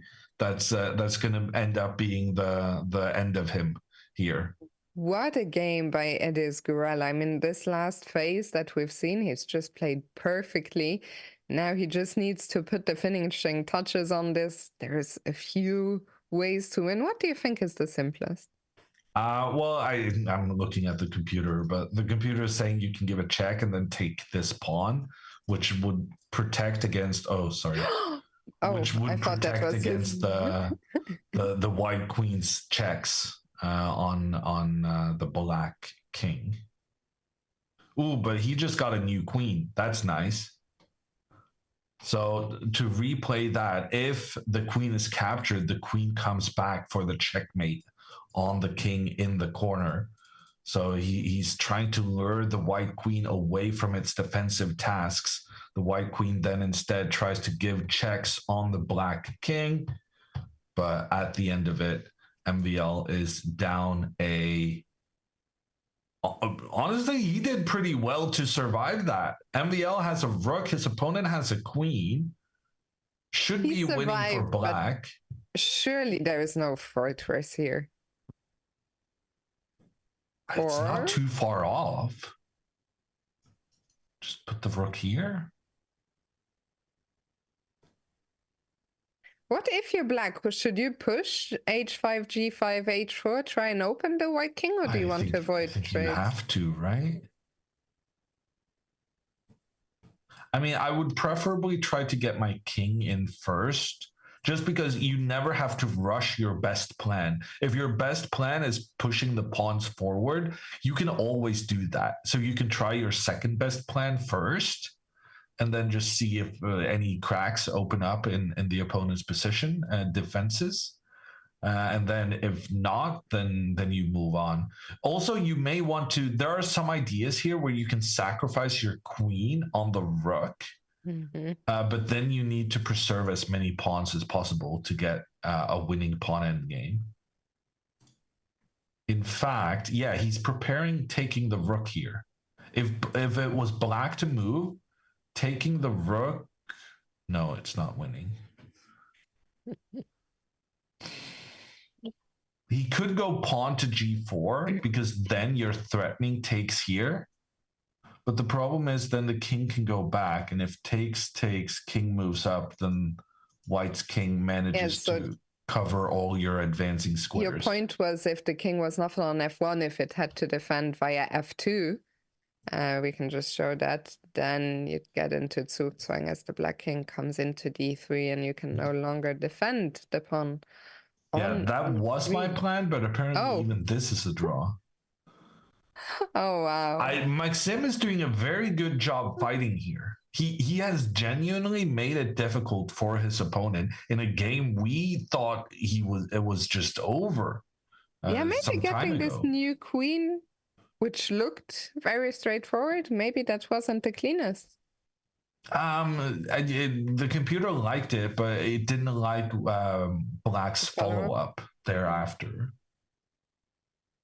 So MVL still fighting, as is Vadim Rosenstein on bottom board, but he's still up 2 pawns, and it looks like he will convert this. Yeah, let's catch the end of this. Every team needs to have a player who has never achieved a 2,000 rating. For Hikaru's team, that is Vadim Rosenstein. And he is about to bring home the bacon here. The pawn one step away from becoming a new queen. The black queen having nothing better than just try and blockade the pawn. Okay, the queen is trying to give checks on the king. The king needs to somehow sidestep all of these checks, but I believe you can hide behind the white queen to make it happen.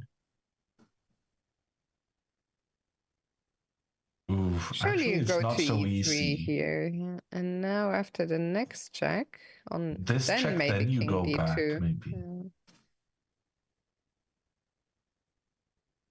Yeah, it looks like we missed it. He found the right moment to do it.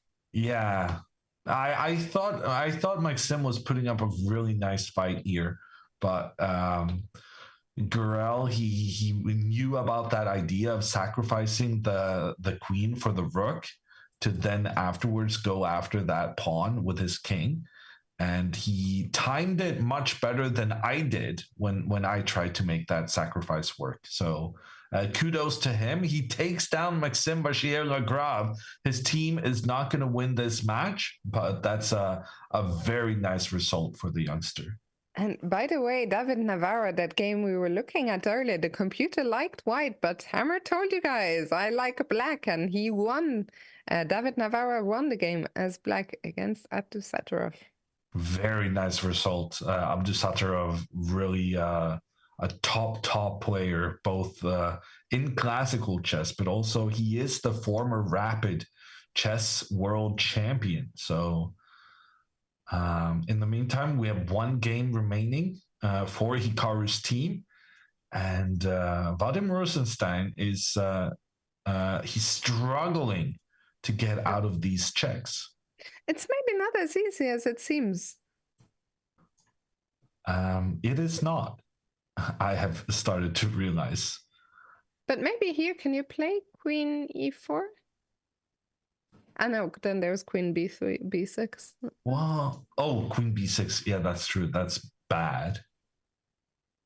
Yeah, so I think maybe you just have to give up this pawn with a check. But then,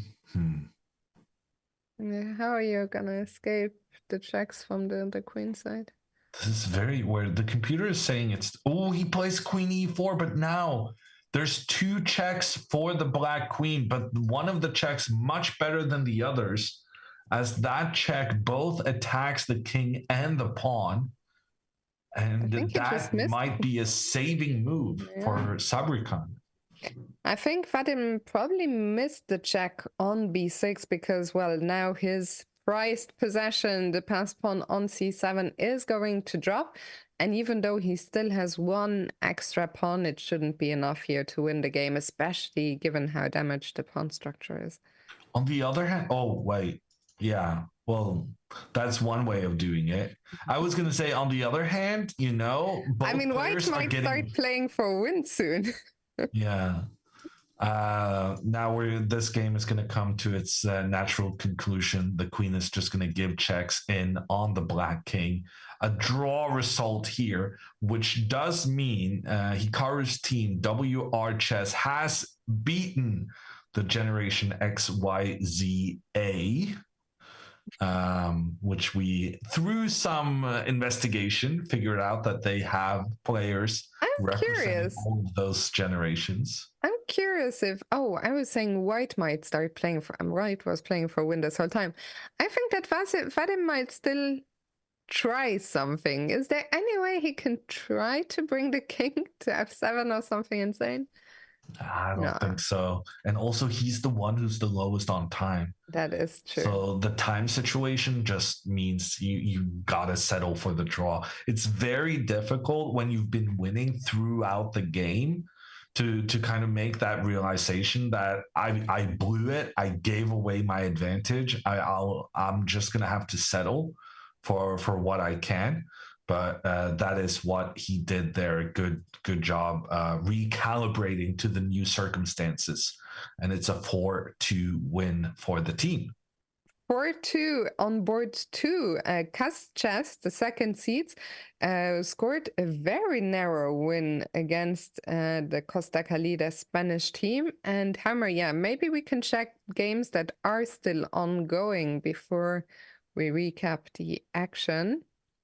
I'm just going to jump into the highest rated players. Luke McShane, famously known as the world's best amateur player. I don't know if that's offensive to Luke or not, but he is generally very well respected.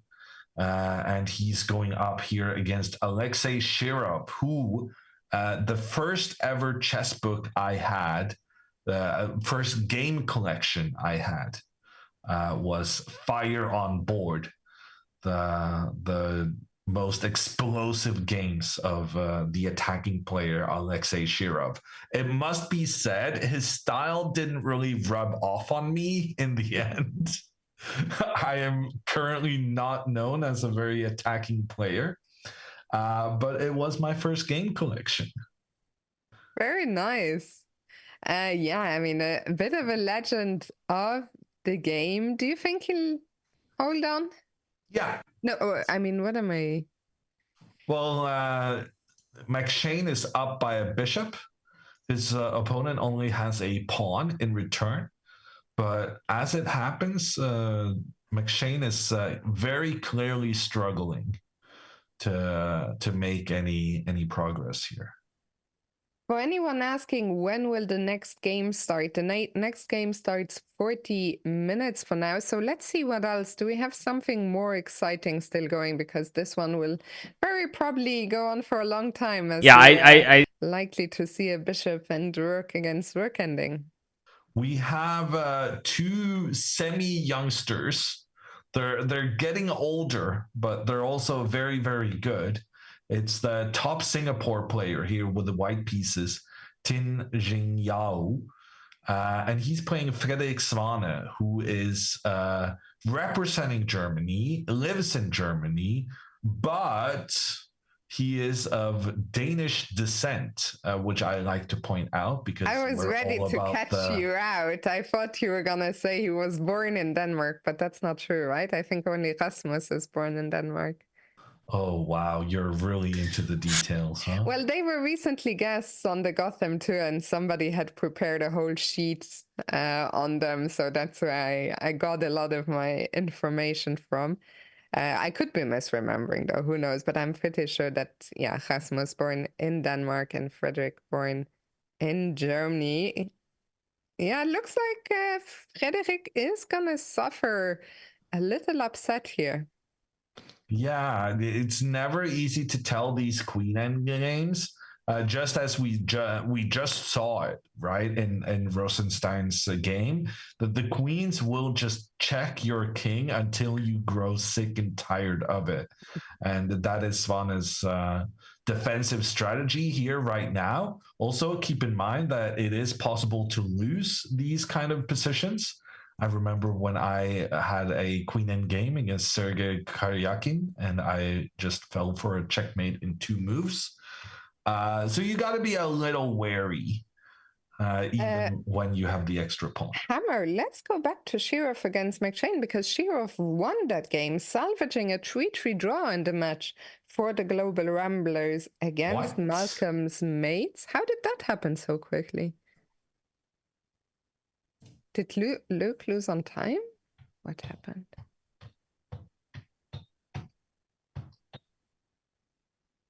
Must have lost on time.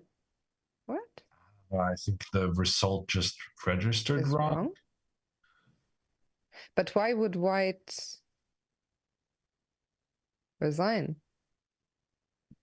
I mean, I saw the result on chess results, so I doubt that it can be wrong here and on chess. Well, if you saw it on chess results, that is the Bible. That is the Bible. Ain't gonna fight chess results. I guess he must have lost on time. Yeah. That is devastating. Wow. If you cost your team the points when you had an extra bishop and only needed a draw, that is devastating. Oh no. Shirov lost? I'm very confused. Let me refresh. They changed the result now on chess.com. On chess results, they haven't yet. I mean, I've refreshed like 5 times already. I'll let you know if anything changes. Well, Shirov would not resign here, so this makes absolutely no sense. It didn't make sense that McShane had lost, but it definitely doesn't make sense that he won, because Shirov had plenty of time and he was about to capture the final pawn in Black's position. I still maintain now maybe that a phone rang. Who knows? I mean, that was funny like 10 years ago, but now you could get disqualified for that stuff. Like, you're not going to return to the tournament. I don't even know if that's the rule, but yeah, anyway, I don't think that either Alexei Shirov or Luke McShane, I was mostly joking, both of them have so much experience. I doubt either of them would make the mistake of A, having a phone on their person, and B, having it on. It is impossible to get a hold of me in everyday life because I always have my phone on silent, no vibration. And me too, actually. That is a very chess player thing, I feel. I think the only people who catch me by call is if my phone lights up and I see it. Otherwise, I'll call you back. Maybe if they like call while I have it in my hand. Yeah. Okay, we'll figure this out. Right now, this is a big mystery. Yeah, refreshed again just now. Still gives a Shirov win. And I mean, if chess results is correct... and speaking of losing on time, Felix Svane also loses on time. Wow. What is going on in London? Okay, we have a game here between 2 women players. Let's go to Andrea Cristiana Navratilescu against Ellen Nilsson. And well, we have the ending we were deprived of in Shirov McShane. Yeah, and apparently Black can save the draw here, but it is incredibly difficult. So far, Ellen doing a good job making sure that her rook can get back into defense if needed. But it feels like you shouldn't be able to maintain this. Well, now she can just repeat. That didn't really make any progress on White's behalf. Ellen has worked so much on her chess. Like, she will have studied this. The question, of course, is always, okay, you might have studied it, but will you remember it when push comes to shove and you have 30 seconds on the clock? But well, the thing is, when you study it, you always study it that you, as the defensive player, put the rook on the 7th rank. So doing it this way is suboptimal, let's say. How many moves until she has 50 moves? Do you find it quickly? Otherwise, I can check. Looks like they've been at it for 103. They've already made it. Ah, no, 9 moves to go. 104, yeah? Yeah. I think. So 9 moves to go. But did they not just repeat the position 3 times? I don't think so, because chess.com would... 1, yeah, 2, King B8 is 3 times. Ah, maybe that's why nothing is happening, because Ellen might be claiming right now. I would think so. If she ends up losing on time trying to say this is a 3-fold repetition, that is kind of sad, because she was very close to getting the draw by 50 moves. No pawn moves or captures being made. Basically, the rule that tries to prevent chess games from going into infinity. We'll assume this game has ended in a draw. There was another game still going. Smirin against someone. Is that still on? No, that has finished. So we think that all the games have finished. Let's quickly go through the results. So on board 1, that is the match that we were following, of course. Hikaru's team, WR chess team, have beaten Generation XYZA 4-2. With 1 loss for the team that came on board 2, where MVL lost to Edius Gurel. A nice game if you want to replay it. The second seed, Cas Chess, beat their Spanish opponents 3.5 by the smallest of margins. Hammer, even after 10 refreshes, chess result still tells me Shirov beat Luke McShane. Therefore, the Global Ramblers held the Malcolm's mates to a 3-3 draw. That is amazing. Someone's going to be very upset about that. And by someone, I mean Luke McShane. And Malcolm of Malcolm's mates. I can only assume this is Malcolm Payne. And it was a tough blow for the English players at the top, as not only McShane lost, but also Gawain. And that puts Gawain at 0 points out of 2. And he is one of the best rapid players in the world. So for him to lose 2 games at the start against the lower rated opponents is pretty sensational. Other than that, do I spot any other upsets? Not. Oh no, there is another upset, as we were following Frederik Svane losing to Jingyao Tin. And actually Germany and Friends, the team that Frederick plays for, they lost to Theme International Trading. Germany and Friends are 7th seed. Theme International Trading are 19th seed. But in addition to Frederik Svane, Dinara Wagner also lost to Qianyun Gong.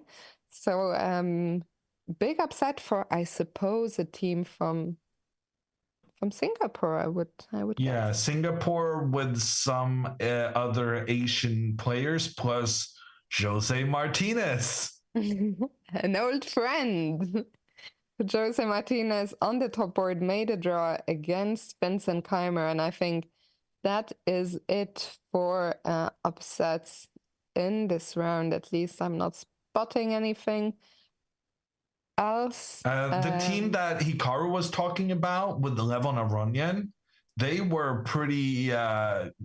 Hikaru said he thought Levon is not playing today because he saw him out and about in some relaxed wear. But Levon's team with the reigning rapid world champion, Mersin, with Anish Giri, Vidit, Divya, and some guy we don't really know too much about, they won 6-0 in this round.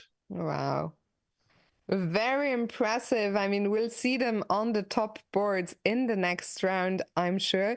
So that is it for now for round 2. If you weren't here for round 1, we have quite long breaks in this tournament. There is nothing we can do. about that. I think FIDE, I mean, so often these events were so jammed and there was so much delay, but I think they really jumped off the deep end now, making sure no round will be delayed with those breaks.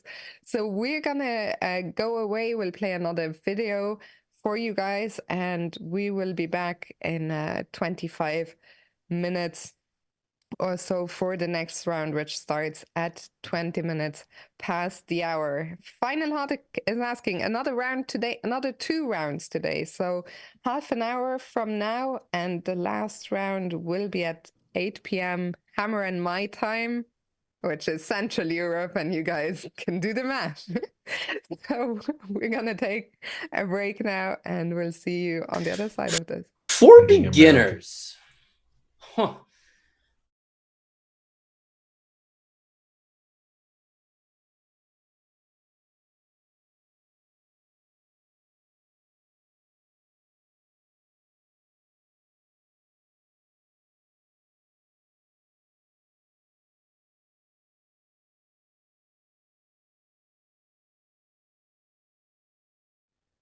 Welcome back to the FIDE World Rapid Team Championship.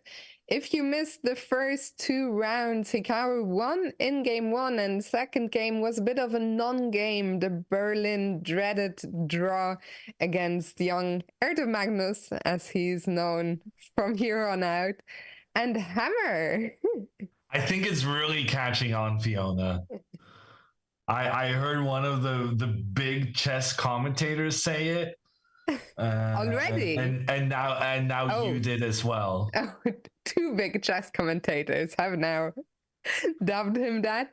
And Hikaru, well, he's playing black again in the 3rd round against Pavel Elyanov. The reason he's black again, no, his team didn't double colors, but MVL is sitting out after losing the previous game to, it is Gurel, but he is replaced by Wesley So on board 4, who is making his debut in this tournament. Not much of a downgrade for the team. And Hikaru, another black game. The good thing is, this game, I can guarantee you no quick Berlin draw, because Pavel Elyanov, he's quite an ambitious player. At least that's my experience. I actually worked with him when he was a part of the Carlsen team. For the 2013 World Championship match. Actually, that's my only concern. I mean, Pavel Elyanov, a very strong grandmaster, but I think in recent years he has focused a lot more on his coaching career rather than his playing career. So let's see how ambitious he still is. There is also a very exciting matchup on board 2 between, well, 2nd seed Cas Chess, but against 9th seed Hexamind, which actually outrate them on every board but the last board. We'll have to talk more about that after Hikaru's game, because they just got started. Elyanov pushing his queen's pawn up from the start, Hikaru doing the same. Clearly, Hikaru has been instructed by his team coach, Jan Gustafsson, that he should play solidly in this game as well. Yes, and we see this early C5, which we saw Hikaru debut at the Candidates Tournament, if my memory doesn't deceive me. So these are positions he knows well. Hammer, can you talk about the knight jumping to the edge of the board so early in the game? Yeah, so this is the London opening from white, very, very popular among everyone watching, essentially, but also popular at the very top level. And what people have started doing after thinking the London is boring for quite some time, they started trying to just capture that London bishop. And this actually leads to very exciting games. With Hikaru now continuously pushing after that bishop, and probably he's going to go g6 and reroute his knight. No, he takes the bishop, then he takes in the center. Hikaru's still in his prep, I think, because he's moving very quickly. I mean, I made a coffee in the previous break, but I might need another because I was like, what am I talking about this early c5? That was against the Queen's Gambit, not against not against the London. So don't mind me, Hammer. I'm glad you didn't put me on the spot. And yeah, To be Hikaru. entirely honest, Fiona, I did not understand anything of what you were saying, so I just chose to ignore it rather than comment on it. That's a good choice, Hammer. But yeah, as you're pointing out, Hikaru has blitzed out every single move, so I think we can assume he is well prepared here. I'm really liking his position as well. He has 2 pawns in the most central files of the board, whereas Elyanov only has 1. Hikaru also has the 2 bishops. Like, why was I ever nervous about the London opening? It's just terrible, and Hikaru is showcasing just why. The London being refuted as we speak. There is some tension here between the knights. I guess if you're black, you don't want to initiate any trades. I guess you'll be happy if white takes on c6. I'm fine doing the trade. It's just that the consequence of the trade right now is that you cannot escape the trade of the bishops afterwards. And I do not want to trade bishops because I want to preserve my 2 bishops for the long run. So it's not that I'm super anti-trading knights, it's more that I'm anti-trading bishops. And I need the knight in place to block the bishop trade. So what are you going to do if not take on d5? Where does the bishop from e7? Where do you see a future for that? Well, number one, it's not on e7 yet, so I guess you could put it there. I suppose also g6 makes quite a bit of sense because we have some weakened light squares on the king side. So g6, potentially getting this bishop out here pointing down, that could be a thing. Right now I'm more concerned about what's going on over here. So I would think maybe queen to b6, pawn to a6, that kind of thing. Basically dealing with the white bishop pointing down on the black bishop. I see the computer is also flashing the immediate e5, which is interesting, right? Forcing white's hand and making a decision. Yeah, I mean, if we can do that, we would love to do that. And then the question becomes, are we going to get hit by... Because the thing is, we put a lot of stuff on dark squares now, and we're scared about getting hit on the light squares. There are some light squared weaknesses here in our position that if white got access to those, could be a problem. So I maybe that's what Hikaru is thinking about now, whether he wants to push forward in the center and whether he can preserve control of the light squares after. I mean, it's interesting. He had blitzed pretty much everything. Queen e2 sent him into the tank. Do you think that was just a natural conclusion of his prep? Because Queen e2 doesn't seem that unusual, right? No, Queen e2 is a fine move, but there were some weird decisions, I think, leading up to this.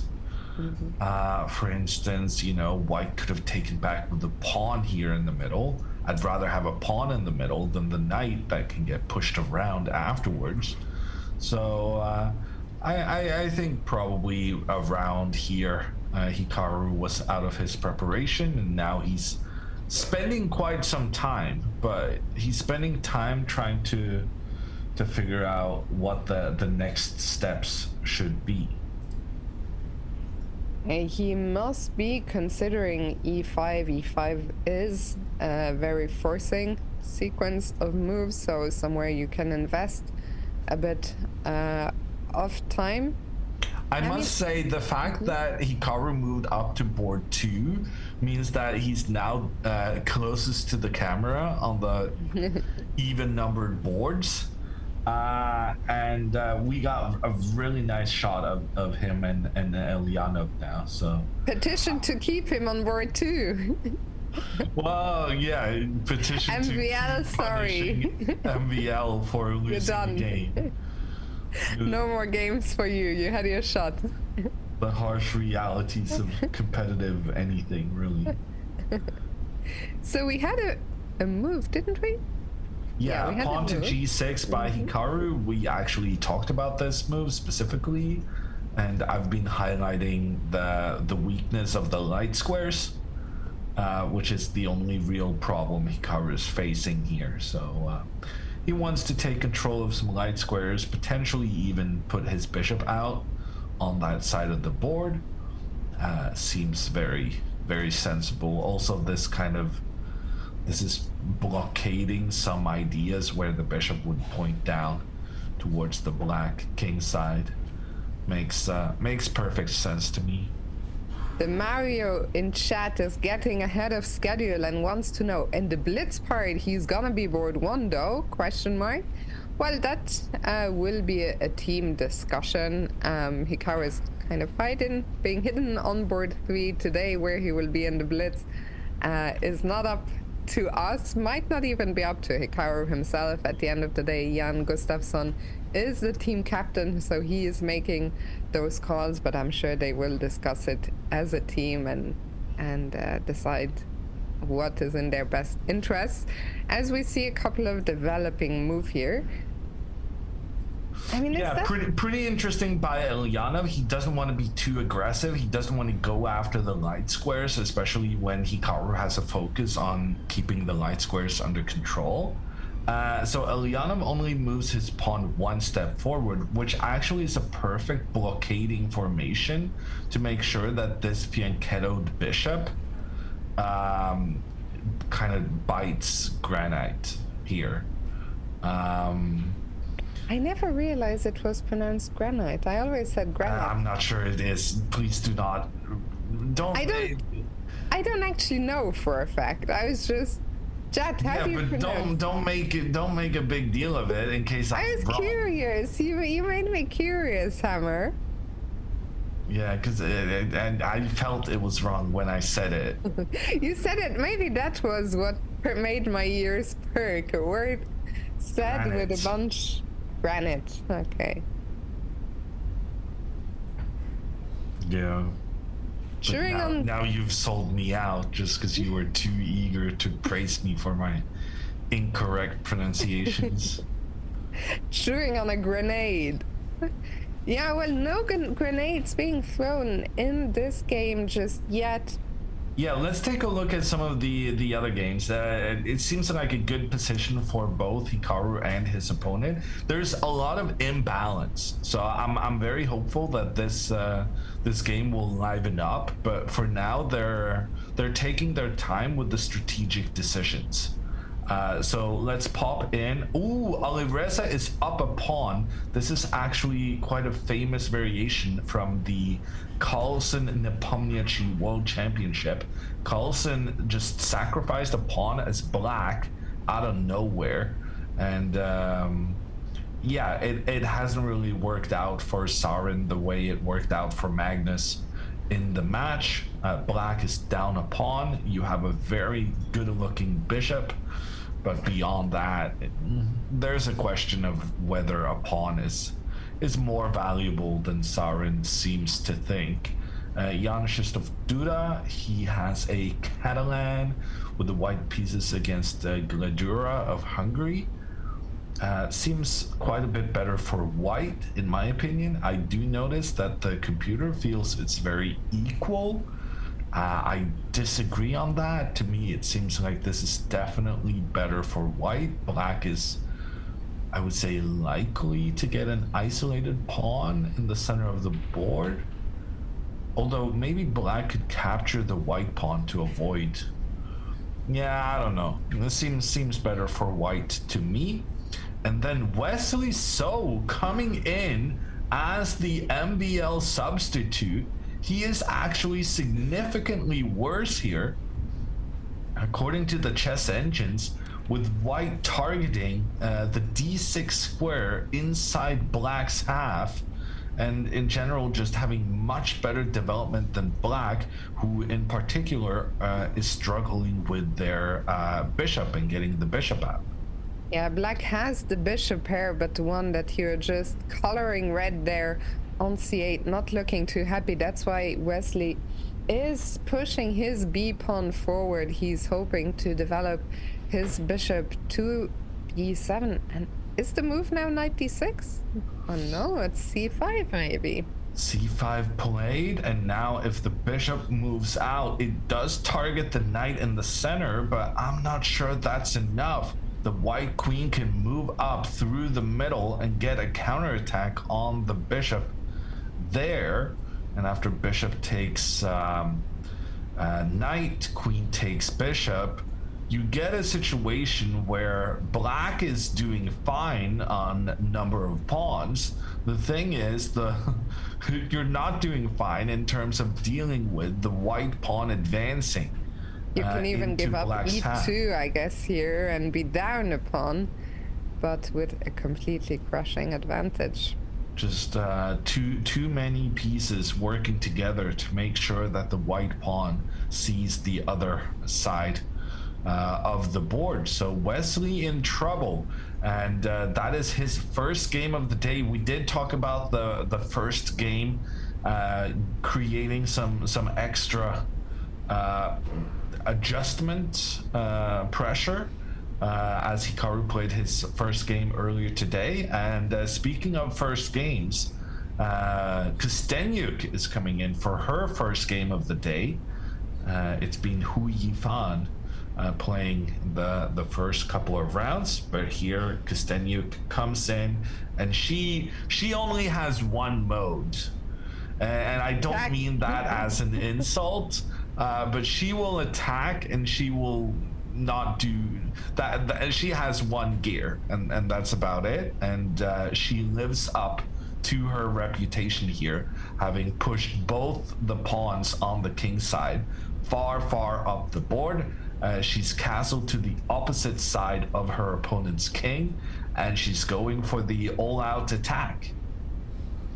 Does the attack look convincing to you? Yeah, it looks pretty good.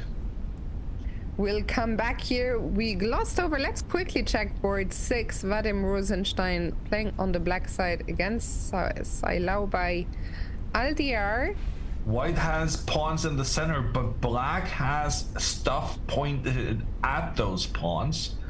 Computer likes black, but that is very dependent on managing to take one of these two central pawns out. Otherwise, the control these pawns offer inside black's half could become crucial if they survive this next phase. Okay, so the match, there's some good points, some less good points. Let's go back to Hikaru, where not too much has happened, but white has made a push in the center. Yeah, literally one move since we left, which did offer us a chance to check in on the other games. We see here this pawn push. Basically, Eliana wants to open up for his queen, for the knight, to start targeting some of the light squares on this board. Hikaru chooses to go for the trade in the center, which I specifically said I wasn't that big of a fan of, because now Hikaru's going to lose his bishop pair. Okay, so the bishops are gonna come off if you're white. I guess you can just go for the trade immediately. Yeah, well, you need to take the pawn in the center first, because now if you go bishop takes bishop, then queen takes, and then if you trade in the center, then your opponent is able to try and target your isolated pawn, the pawn that cannot be protected by other pawns in the center. So what Elyanov has to do is he needs to take here in the middle first, and then take the bishop, and then, well, he needs to castle pronto. But this looks a little bit better for white, actually, because the knight is a very flexible piece, and the bishop is unable to have a really massive effect on the game, because the bishop is kind of being blocked by the white pawn, and the white pawn also is very easy to defend. Something like this seems probable. Do you see this game ending in anything but a draw? Who do you think has better chances to create something? I mean, I would say white is a little bit better, but on the other hand, if you're a little bit better against Hikaru, you're not going to win the game, are you? Hikaru's really reinforced his reputation as a tenacious defender the last couple of months, and I don't see him losing this position. No, But do you see him winning it? not really. No. But let's see, because there are some intriguing things here. So after pawn takes pawn, which I was recommending, computer says instead of just capturing the white pawn back, the move rook to e8 is among the suggestions, trying to target up against the white king. And then if the king castles, once again, instead of capturing in the center, you can go for the trade of bishops, and then you go for the trade of queens. But notice how you enticed the white king to move to the side of the board before trading queens, because after the queen trade, the king is considered a good piece to have in the center. But then by luring the king to castle and then changing strategies and getting rid of the queens, Hikaru can be very, very sneaky. Okay, we're not going to get that because Ilyanov goes for the bishop trade immediately and then moves the knight up. So Ilyanov actually decides he wants to just keep the tension with these pawns. A bit unexpected, I would say. And also, I mean, knight f3, where is that knight even headed? Well, the knight is just covering the pawn, defending, right? So we talked about how this pawn is quite important because it limits the options for the black bishop. So I think he just wants to... Just a defensive task for now. Well, yes, but also notice how he didn't castle, because the very natural thing for Hikaru to do here is go for the trade in the center and then offer a queen trade afterwards. But you don't want to offer the queen trade now, because now white very easily gets their king into a fantastic placement in the middle of the board, where it also offers extra protection to the central pawn, and the central pawn is important to blocking the black bishop.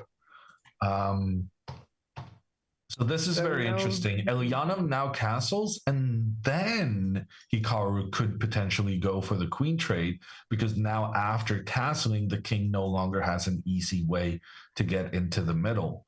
Hikaru instead rook up, so he wants to double the rooks. That seems good. Rook c1, I don't know which rook. Both seem okay. Rook ac1 looks a bit more logical. And are we gonna see a trade on c6? And then what do you take with the rook? Yeah, actually, maybe the queen. The fact that white has castled means that the queen trades are quite nice for black now, if they were to happen. And look how the eval bar just shot up with that queen trade. Yeah, I'm liking this rook to c6 move. It seems very, very efficient for Hikaru just to get both of his rooks working together along the c file. And I would take with the queen now. I think going after the endgames with white's king having committed to the side of the board seems good. But the white king would not take that long, right, to come back. Like if we imagine a scenario queen takes, I mean, where the queens come off, which we might see now, although Ilyanov might not trade, he might drop the queen back. But I was thinking if I do something like rook d1, so that I can always meet rook c2 with rook d2, and then just bring... but you give me a check maybe, and I'm not gonna get to d3 as quickly as I thought. Yeah, so the white king just gets kicked out on the side of the board. In the meantime, the black king does have a very nice path to just get close to the isolated white pawn in the center of the board. Maybe I was a bit pessimistic earlier when I said I found it unlikely for Hikaru to win this game. But we see now, we have a better understanding why Pavel Ilyanov did not go for the queen trade. And well, he's also looking to get rid maybe of these double G pawns. Yeah, very interesting play by Elyanov. He's doing very well in a position I don't think is that easy to play as white. Oh wow! And Hikaru is so careful about not allowing the white pawn to progress even further to try and trade itself off this board, that Hikaru pushes up the pawn that's standing in front of his own king, and he's putting additional pawns on the dark squares, which normally is bad when you have a dark squared bishop. But if Hikaru can manage to get a trade of queens here, he's going to have the optimal placement because this pawn could be a target in the future. And with a queen trade, he could get his king into the middle without having concerns about other sides of the board. On the other hand, I mean, if you ever play king f7, maybe h7 could become weak. And then if you push h6, suddenly almost all your pawns on the king side are. Yeah, but the thing is, if the queen tries to attack here, I can move my queen up. And force the queen. Indirectly protecting the pawn. That's a so nice I'm kind of liking what Hikaru's doing here, but it's very interesting that the eval bar is generally thinking that white has made some good progress. So it's a very unbalanced position yet, despite a lot of trades having happened recently. Yeah, and I mean, speaking of weaknesses, Hikaru also has a weak point, of course, on e6, which is under attack right now. So what do you think? King f7 is the logical move? Yeah, I think we're going to need to bring the king in to defend. But then the bad thing for us is that now our queen would then be just committed to fulfilling a defensive task, basically for the rest of the game. I also find it fascinating that one of the computer's choices here is pawn to a5, saying essentially that you value the queen trade so much, you're willing to try and lure white in with a free pawn. And even more crazy, queen e6 wasn't even one of the top 3 moves for white. Very, very strange, but I guess you can understand it with the black rook getting up into the attack and the white king now able to move more freely. But still a very surprising assessment. Yeah, I mean, Hikaru maybe has to be a little bit careful here because Pavel Ilyanov, he is very, very good in these strategic phases, maneuvering of the game. So I think the rating difference evens out quite a bit on this territory. So yeah, not a fun task ahead of us. It's a defensive one, but I have faith in Hikaru. Shall we do another quick tour of the match and see how things are looking elsewhere? Yeah, so Hikaru does go passively to defend the pawn that was under attack.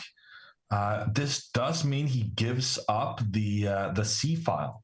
So the white rook can now try and attack where the black rook abandoned that open file. And I think based on Hikaru's move, he is... I think Hikaru realizes that he's a bit worse here. And that he needs to prioritize just not losing this game and staying very safe. In the other games, Alireza is still up a pawn, and he's about to take another. Computer not as impressed by his position now as they were earlier, but I kind of value that extra pawn he has. I still think Duda is better, but this time I also have the eval bar's agreement in that assessment. Early days still, even though they've spent more than 2/3 of their time. But yeah, just lots of pieces gathered in the center of the board. So it's going to be exciting to see how that one ends. Wesley So's game quite resembles what we looked at earlier. He's in trouble. The white pawn, it's not just that white has a good position, it's the fact that the next two moves for white, they absolutely play themselves.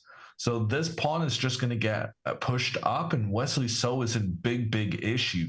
So that means the WR team needs someone to strike back, and that someone could very well be Alexandra Kostenyuk, who, with her imposing knights, is putting a lot of pressure on Osmak's position. I really like Kostenyuk's chances here.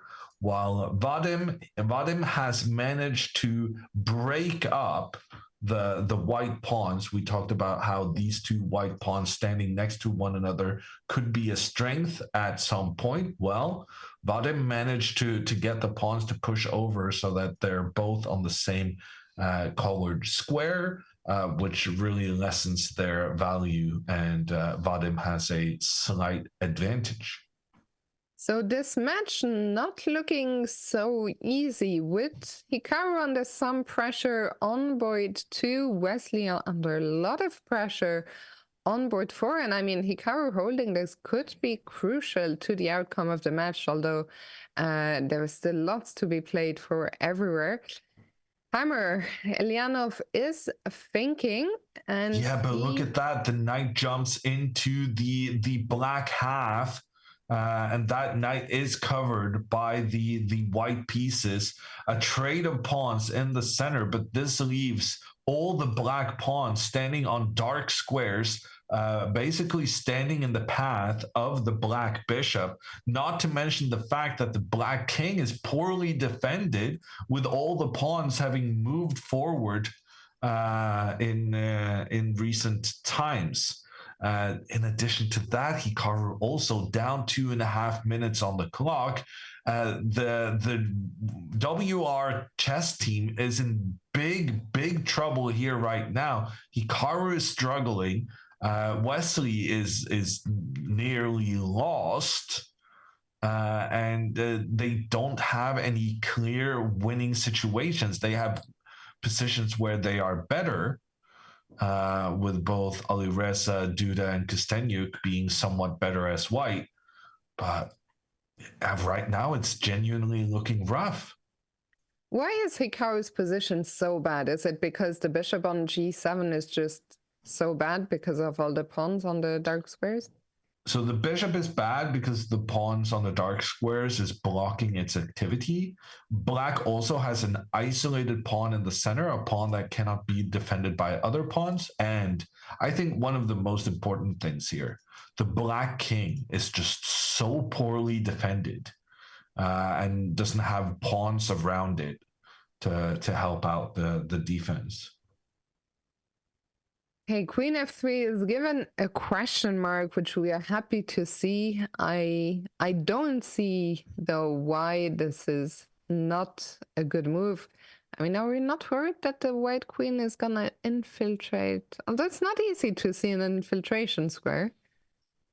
Well, beyond f5. Yeah, f5 is clearly where that queen is headed.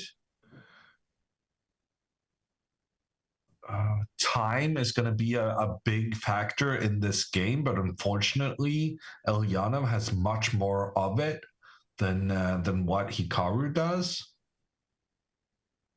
And well, Elyanov is thinking here, but Queen f5 seems like the logical continuation of his previous move. What else could he be? Is he worried about a rook trade? Yeah, it must be that he was considering the consequences of the black rook moving up, trying to start some checks in against the white king.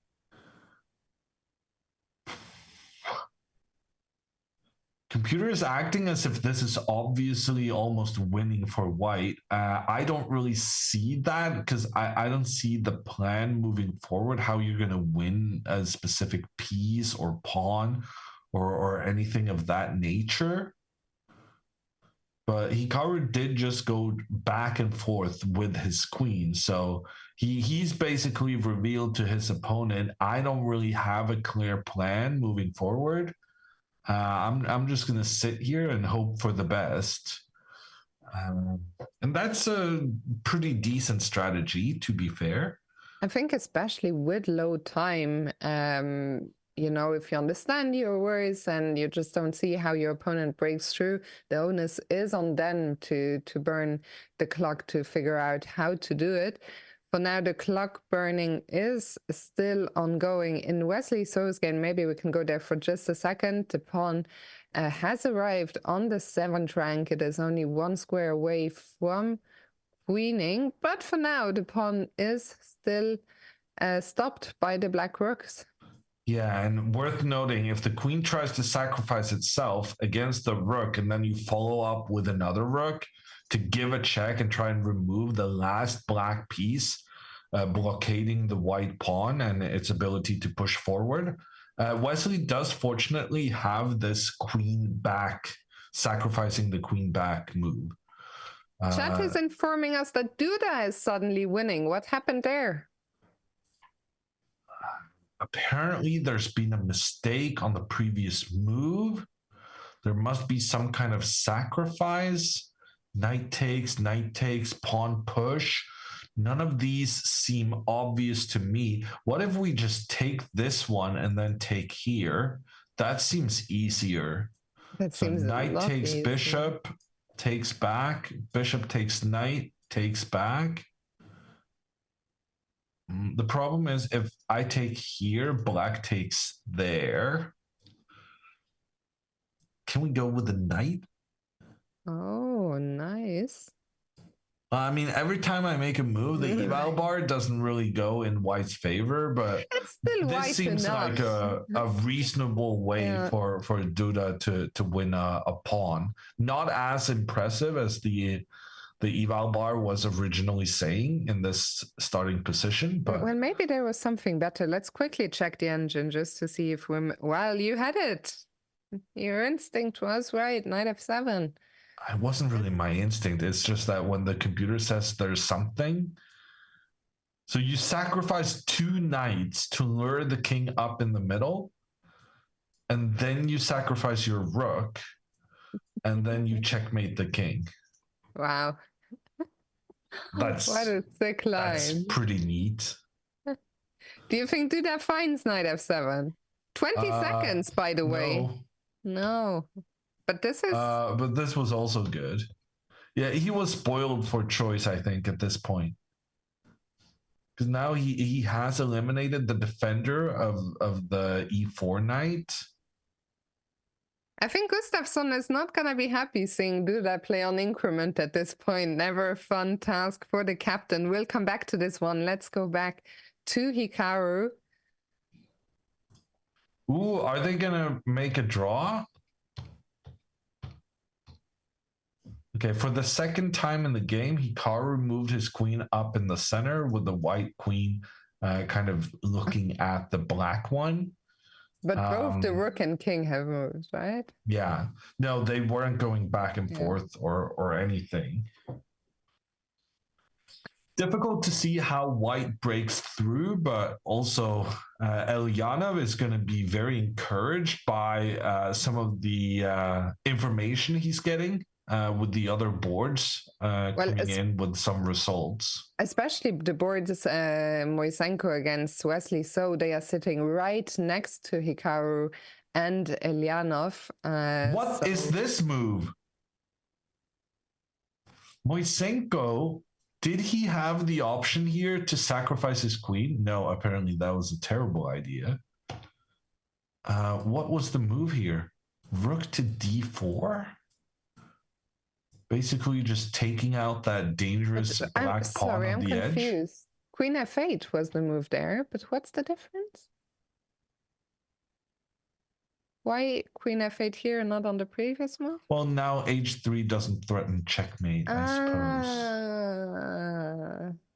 So crafty. Here, if you take, check, king moves, take, h3 threatens checkmate.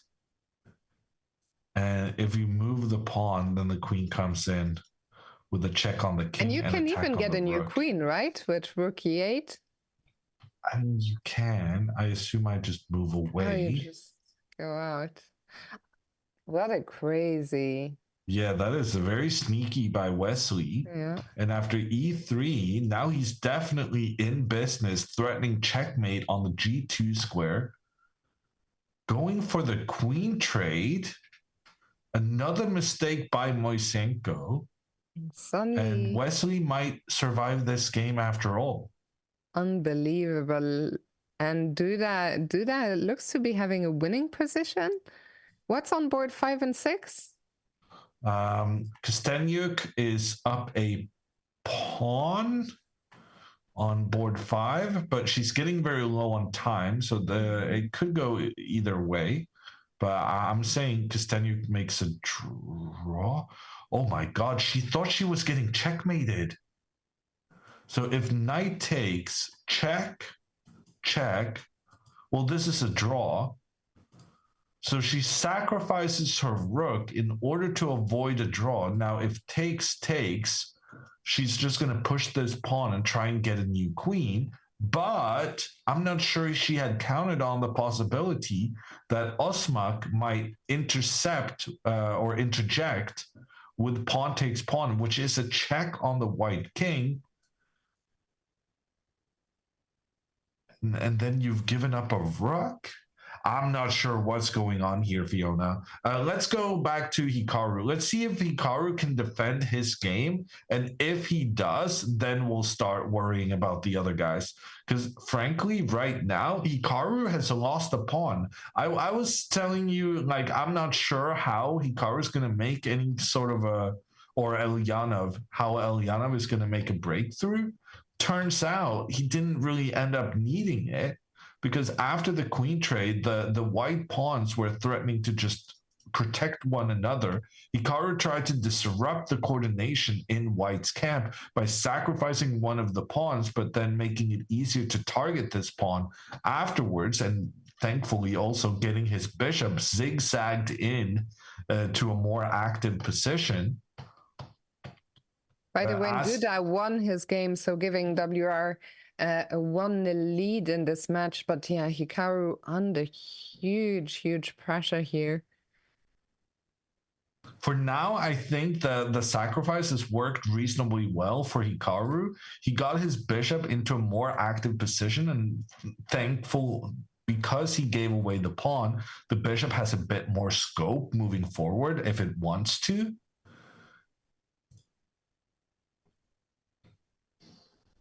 And now you just got to sit here quietly, right? Maybe try and target the king. And what's white? But if you ever go to b6, then I guess white will start pushing with g. I mean, I'll play king f3 and then push g5 as soon as you leave that diagonal. Yeah, that's a reasonable point. So we should keep control of this g5 square to prevent the white pawns from pushing forward.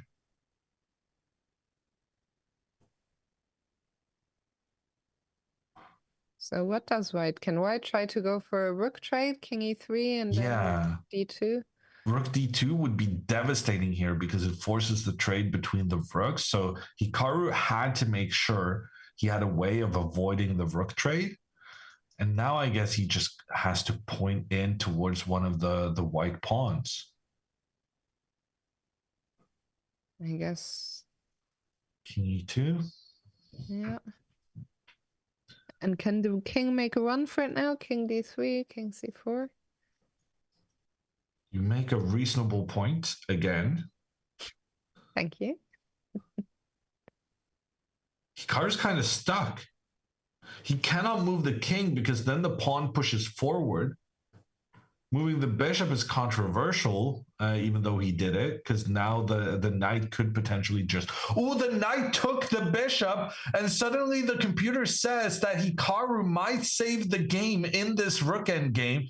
Hikaru dangled a rook endgame in Elyanov's eyes, and Elyanov was like, oh, I'm sure I'll be able to win this. The thing is, wow, king f6 was the only move. I thought that's not so obvious because the king just gets kicked back. But the problem is white still has to deal with the defense of the pawn on a2, so the king cannot simply push forward. Well, it can, but I'm not sure that trading the a2 pawn for the e5 pawn is a trade white wants to make. Yeah, and Elyanov goes back Wow, with the rook. what a Hikaru save. returns with the king. Do you think it's saved already? Elyanov is really struggling here. Yeah, he's struggling with the fact that he has doubled pawns. The 2 pawns are being blocked by black's 1 pawn. And that kind of makes up for the whole pawn deficit thing. I actually think that maybe, well, I was saying the first step towards a draw, but maybe the first step is all that's needed, because how is white gonna make the weird thing here is that Elyanov, when taking the bishop, he could have given a check and then taken the bishop. And that actually would have won the game according to the engine, because even though you give up the pawn up here, the white king uses the black pawn as a shelter, and you get some of these very nice attacking ideas with the king and pawn working together to kind of trap the black king at the edge of the board. The 2 Ukrainians are going to be kicking themselves, Pavel Elyanov and also Alexander Moisenko. He's still up a pawn in a rook ending, but it's unlikely to be enough. Right now, honestly, all games look in the balance. So Duda has won his game. Everything else looks even, but something tells me they will not all end in draws. Let's maybe look at where the highest variance could happen, and that's board 6. Rosenstein down to just 30 seconds on the board. He's about to lose a pawn on the right side, but on the other hand, on the opposite flank, he does have a star pawn pushing its way up. A star end. pawn or pawn star? Really, Fiona? Sorry, Hammer.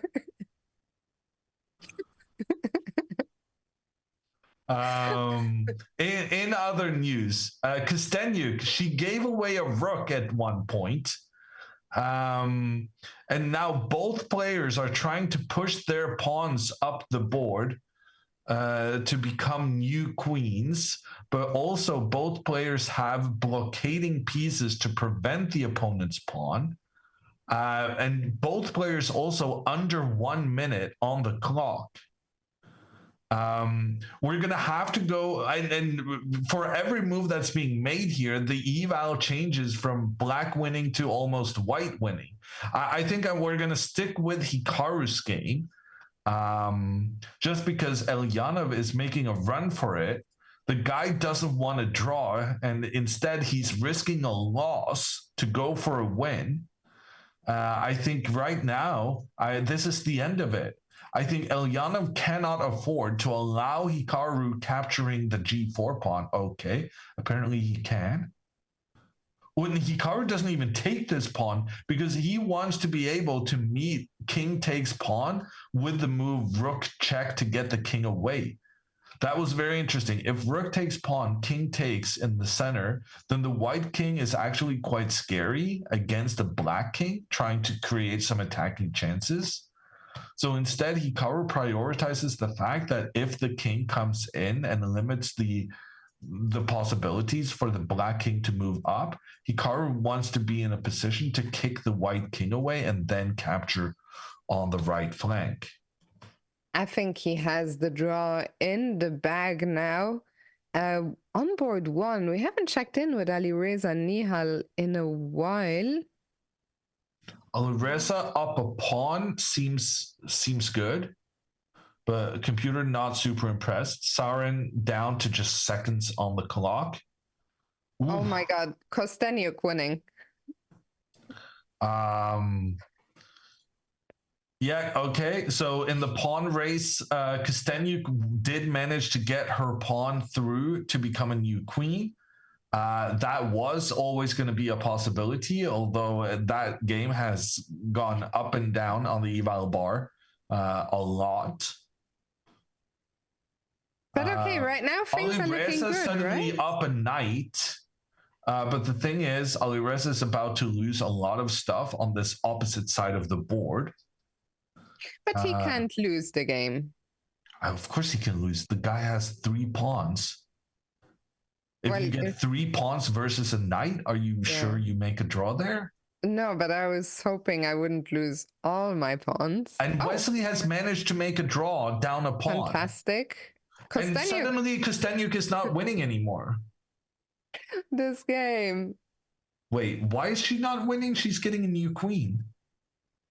Oh my god, if rook takes and then checks and the king cannot escape the checks. That's not easy to see though. No, and that's impossible. I'm not even sure it's true. Yeah, no, it wasn't true. Because the king does escape the checks. So what was the saving? I have no idea what the saving move was. Maybe you sacrifice the rook against... There's something about 2 knights not being the greatest at winning chess games. But there's no rush now for Kostenjuk to get a new queen. I mean, this still isn't over. Yeah, but speaking of things that's not over, look at Hikaru. Suddenly it's a pawn race. Both players have 2 pawns making their way up the board, but somehow they have so much more time than all the other games currently going on. They've probably made a lot more moves. Alireza suddenly has winning chances again. I mean, the matches look, well, more than just winning chances. What just happened here? There's no checks on the king, and Alireza is about to pick up this pawn. And that is a very important pawn in addition to creating some checkmating chances against the black king that's going to get forced into the edge of the board. A match that at some point, Fiona, this looked like it could be a serious problem for the team. Right now, it's looking like they're going to win in knockout numbers. Unbelievable the way they turned this match around. Let's go back to Hikaru's game and check out the pawn race. Well, it's not a pawn race anymore. The Hikaru has positioned his rook perfectly to attack the one of the white pawns, and Elyanov has no better moves than to just keep checking against the black king. This game is going to end in a draw. I'm sorry to take you away from this match, but on board 2, Hexamind against Kazchess is tied 2.5 each. Only 1 game remains. Aldiar Ansat against Anish Giri, and they have an insane position. So let's maybe check that one out. It's checkmate. It's over. Anish Giri has won. Oh. Well, it was an insane position before the checkmate. What just happened here? Well, both players were trying to get new queens, but Anish had somewhat of an advantage, having 3 extra pawns defending his king. Okay, that wasn't as insane as I thought. So with that, Hexamind have won their match against Kazchess. Hikaru still looks like it's headed for a draw. But Elyanov doesn't really have a choice here. He has to keep checking Hikaru's king, because right now this pawn cannot push forward because then you lose the protection of the rook, and this pawn cannot push forward because the rook is standing in the way. So you have to... Oh wow.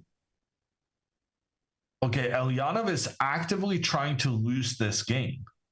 Well, he is actively trying to win, but even a win probably wouldn't be enough to save his team here, and I think he will have to also just admit it's only a draw, right? There is no chances to... Well, now Hikaru is trying to see if he can win the game. By the way, Kostenjuk is trying to checkmate with 2 knights at the moment. Yeah, that's not going to work.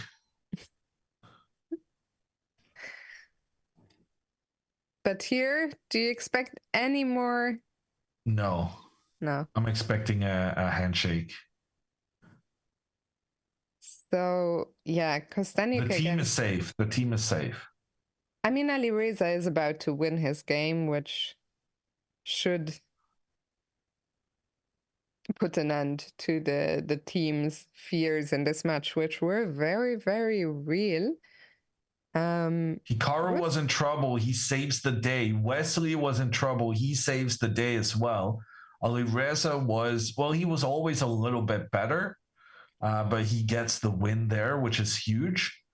And then Kostenjuk, oh my, no, it's just a relay error. So draw confirmed in the Eliana Hikaru game. By the way, Wandering Bishop saying, fun fact, Carlsen refused to play this event. I didn't know because Magnus played last year for Team WR Chess, right? I believe so, yes. So we need to give us more tea, more chess tea. Why did Carlsen refuse to play? Was he just busy? I heard rumors he's going on a delayed honeymoon.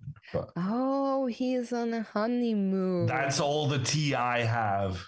I mean, he also is maybe not on the best terms with FIDE after New York. So yeah, if he was weighing up World Team FIDE Championship and honeymoon, it's not hard to see which one would win. So let's check in with the Vadim Rosenstein endgame. We haven't seen that one in a while. There isn't much to see. It's gonna be a draw. Pieces have disappeared from the board. Oh my god! Oh no, sorry, I got baited by the Hikaru King E4 relay error. Yeah, so we're not getting too many more moves, but the match should be wrapped. Yeah, No, so Hikaru's made a draw. Yeah. In Rosenstein's game, it's going to end in a draw as well. Alireza will win this game against Niall Sarin, but we should follow it through to its conclusion because, frankly, there's been a lot of weird things happening already this tournament. So we're not going to take any result for granted until confirmed. Why is not? Did he not just? He should just move his king back where he came from, right? And then push the pawn. The thing about having a losing position is that it's so much easier to play because you don't really have a choice. You just got to try and get yourself a new queen. But Alireza has very nicely prevented the black pawn from having really any hope of becoming something more. And now the knight is blocking the pawn. The rook is making sure that the black king cannot approach the knight. And then now Alireza with his king going after the black rook. So Alireza, he has confirmed he won the game. Rosenstein has made a draw with the black pieces. So the team has already won. But the question is whether Kostenjuk can win this one to make it something other than 4-2. And yeah, I mean, this is not maybe the most obvious endgame there is, but turns out 2 knights, you cannot give a checkmate against a king unless the king cooperates. Yeah, and Julia Osmak is too good a player, I think, to fail this one. I mean, suddenly, all the games, I only see 4 games still going in the tournament, which is pretty crazy. On board 2, big result for Hexamind, as we mentioned. We saw the checkmate from Anish Giri. Elsewhere, Levon Aronian, he made a big impression in this match, a crucial win over Richard Rapport. Maybe we can quickly play through some critical moments of this game. So where is the pawn in front of the white king? Wow, Levon moving the pawn in front of his king 2 steps forward. After that trade, he tried trading off more pawns, really not prioritizing king safety. But he did establish a knight inside the opponent's half. And then there's some kind of captures. The rook was caught in the side of the board. He sacrificed the rook. So now black has a rook, white has a knight bishop maybe. I mean, this is very much Levon Aronian style. He loves sacrificing his rooks for a bishop or a knight. But to win this wasn't obvious even from this point. I mean, how did he do it? Well, I mean, if he gets his king up here, I can very easily see how he wins, right? Because he has this mass of 3 pawns on the queen side. Oh, yeah, no, that's not a good move. Wait, why are we not trading? And because if we trade, then black has the passed pawn. Okay, I see. Apparently, Rapport was winning here. But that is just a bad move. No, because king here was obvious. Won the match. No, I would say king here is obvious because that would have restricted the movement of the white king. This is quite an easy mistake he made. Instead, he pushed forward, but frankly, the black king isn't even trying to get involved here because all these squares are controlled by the white pieces. And Levon was able to just push his king up this path to help his pawns push forward. And these 2 pawns were so dangerous, he ended up winning the game. Wow, what a win. I mean, Richard will be kicking himself because had he won this game, they would have actually won the match rather than lose it. Meanwhile, Alexandra Kostanyk's game has ended in a draw, so WRHS team, Hikaru's team, win this match 4-2. We just talked about Hexamind winning their match against Chaos Jazz by the smallest of margins.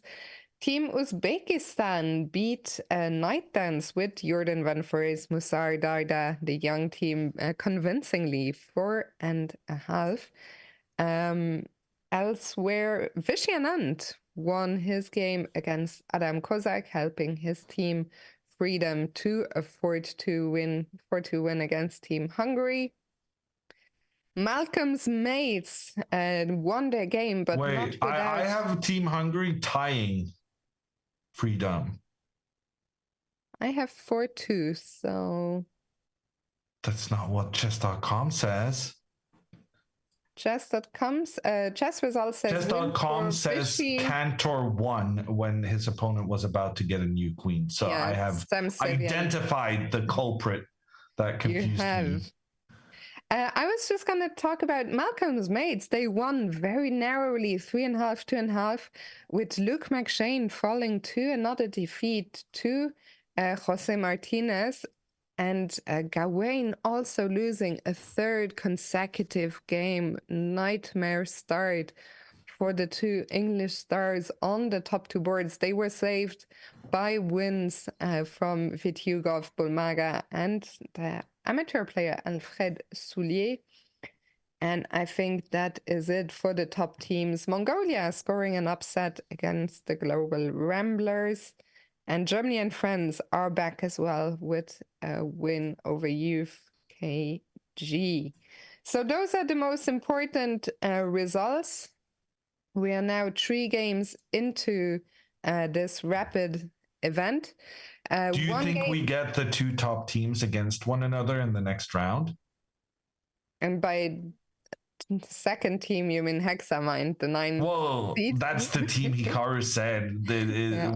That's the only one we're really truly scared of. Although it has to be said, this. Well, the good news is, Hammer, I have your answer because pairing's already out. So, WRHS team are playing against Freedom with Vishy Anand on the top board. So that will be a fun one to follow. Unfortunately, we can't get Hikaru versus Vishy based on Hikaru being on board 3, but we can get him against Sam Sevian or Alexei Sarana. That's going to be an interesting matchup. Sarana has been on quite a run recently, so we will be back with all the last round action in about half an hour. So do stay tuned. We have one final video lined up for today, and we'll see you for the last game of today in half an hour.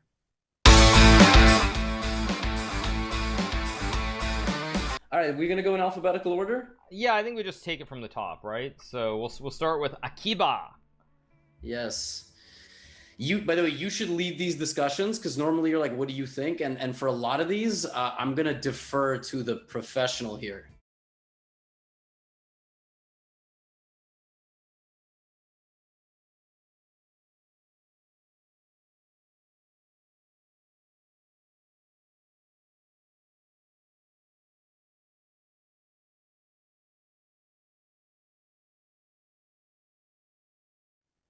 Welcome back, everyone, for the final round of the day at the FIDE World Rapid Team Championship.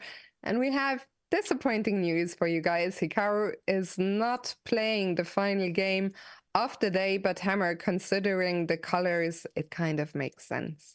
Yeah, if Hikaru was going to play this round where Alireza and Maxim are on the boards in front of him, he would have ended up getting a third black in a row. And that actually could have also increased to a fourth black in a row if one of them were to sit out the first round tomorrow morning. So I think it's fair enough. It's very clear that they have a lot of strong players on the team and that they're going to be rotating. Speaking of rotations in the teams, Vishy Anand is also sitting out. So comparatively, considering that the replacements they have on the Freedom team are not as good as the replacements the VR team has, I think actually it's gonna be the opponents who missed their first choice players more so than Hikaru's team. Yeah, I couldn't agree more. Very interesting to see Vishy step away from what would have been a big clash of generations against Alireza Firouzja. I'm not sure these two have ever played a competitive game before, so that would have been great to watch, but alas, not today. So instead, on top board, we have Sam Sevian against Alireza Firouzja. We have Liam Lequang against MVL on board 2, and on board 3, where Hikaru would have been, we have Jan-Krzysztof Duda taking on Alexei Sarana. On board 4, we will see Wesley So take on Hike Martirosyan. Hike Martirosyan, a bit of a specialist in the fast formats, so that should be a good one. Then Teodora Inyach, the reigning European champion, will play Alexandra Kosteniuk. Very surprising there as well. Anna Muzichuk, who recently won the Norway chess tournament, she is on this Freedom team, but she is sitting out what could be an absolutely crucial match for the final standings. Yeah, so we'll see how that works out for Team Freedom. But a surprising lineup to say the least. Elsewhere on board 2, Uzbekistan is challenging Team MGD1. We haven't talked about Team MGD, but they are of course to be reckoned with for sure, with Arjun Erigaisi on top board, Pentalari Krishna, David Anton, Leon Mendonça, and so on and so forth. Malcolm's mates will challenge Hexamind on board 3. Luke McShane has been rested. Gawain Jones on board 1. He's on 3 Oh my losses. God. Playing Gawain has lost 3 straight games and is playing Levon Aronian. Can be rough. That is vicious. They maybe had a bit of a... I mean, I could see that Gawain and Luke would have wanted to sit out. Was Luke also? Let me quickly check. Yeah, Luke is not playing. No, he's not playing, but he was on half out of 3. Not a great start either. He had really lost that game to Shirov, which we still don't know, did he lose on time? But anyway, we have lift off. So let's begin maybe with Alireza Firouzja, the top board for WR chess. And Alireza has the black pieces. It's very difficult to assess your black openings in this event. Should you be aggressive? Should you maybe be a bit more solid? Probably depends on how it's going in the other games, but you can't wait for those games to progress far enough along for you to make your decision. So I guess you just have to stick with what you know. And Alireza primarily is a very attacking sort of player. Which kind of makes me a bit surprised. He's going for this very traditional Italian opening, but I do recall there being some very aggressive potential with Black often rushing their pawns forward on the king side as the latest fashion in this opening. We'll find out momentarily if this is what Alireza has in mind for this game. We've seen plenty of Sam Sevian games earlier this year when we were covering the American Cup. He's certainly a dangerous player. I'm pretty sure we've seen him play many Italians in that tournament. So A5 for now. Let's move on to board 2. And Maxime Marchiel-Lagrave, who is at the top level, he's known as the Berlin killer, or at the very least, the guy who will not give up trying to prove that the Berlin endgame is advantageous for white. He has decided not to go for the queen trade in this Berlin. Instead, he's moving his queen into the middle, a trade between the knights, but then the rook comes in to try and harass the queen in the center. Now, Black is going to move that queen to try and trade with white's queen, but it's very clear that Maxime, he has prepared this, and he has something up his sleeve. We will see what that something is. Meanwhile, thank you very much to Mr. Buck, who just raided the channel. Hope you're doing well.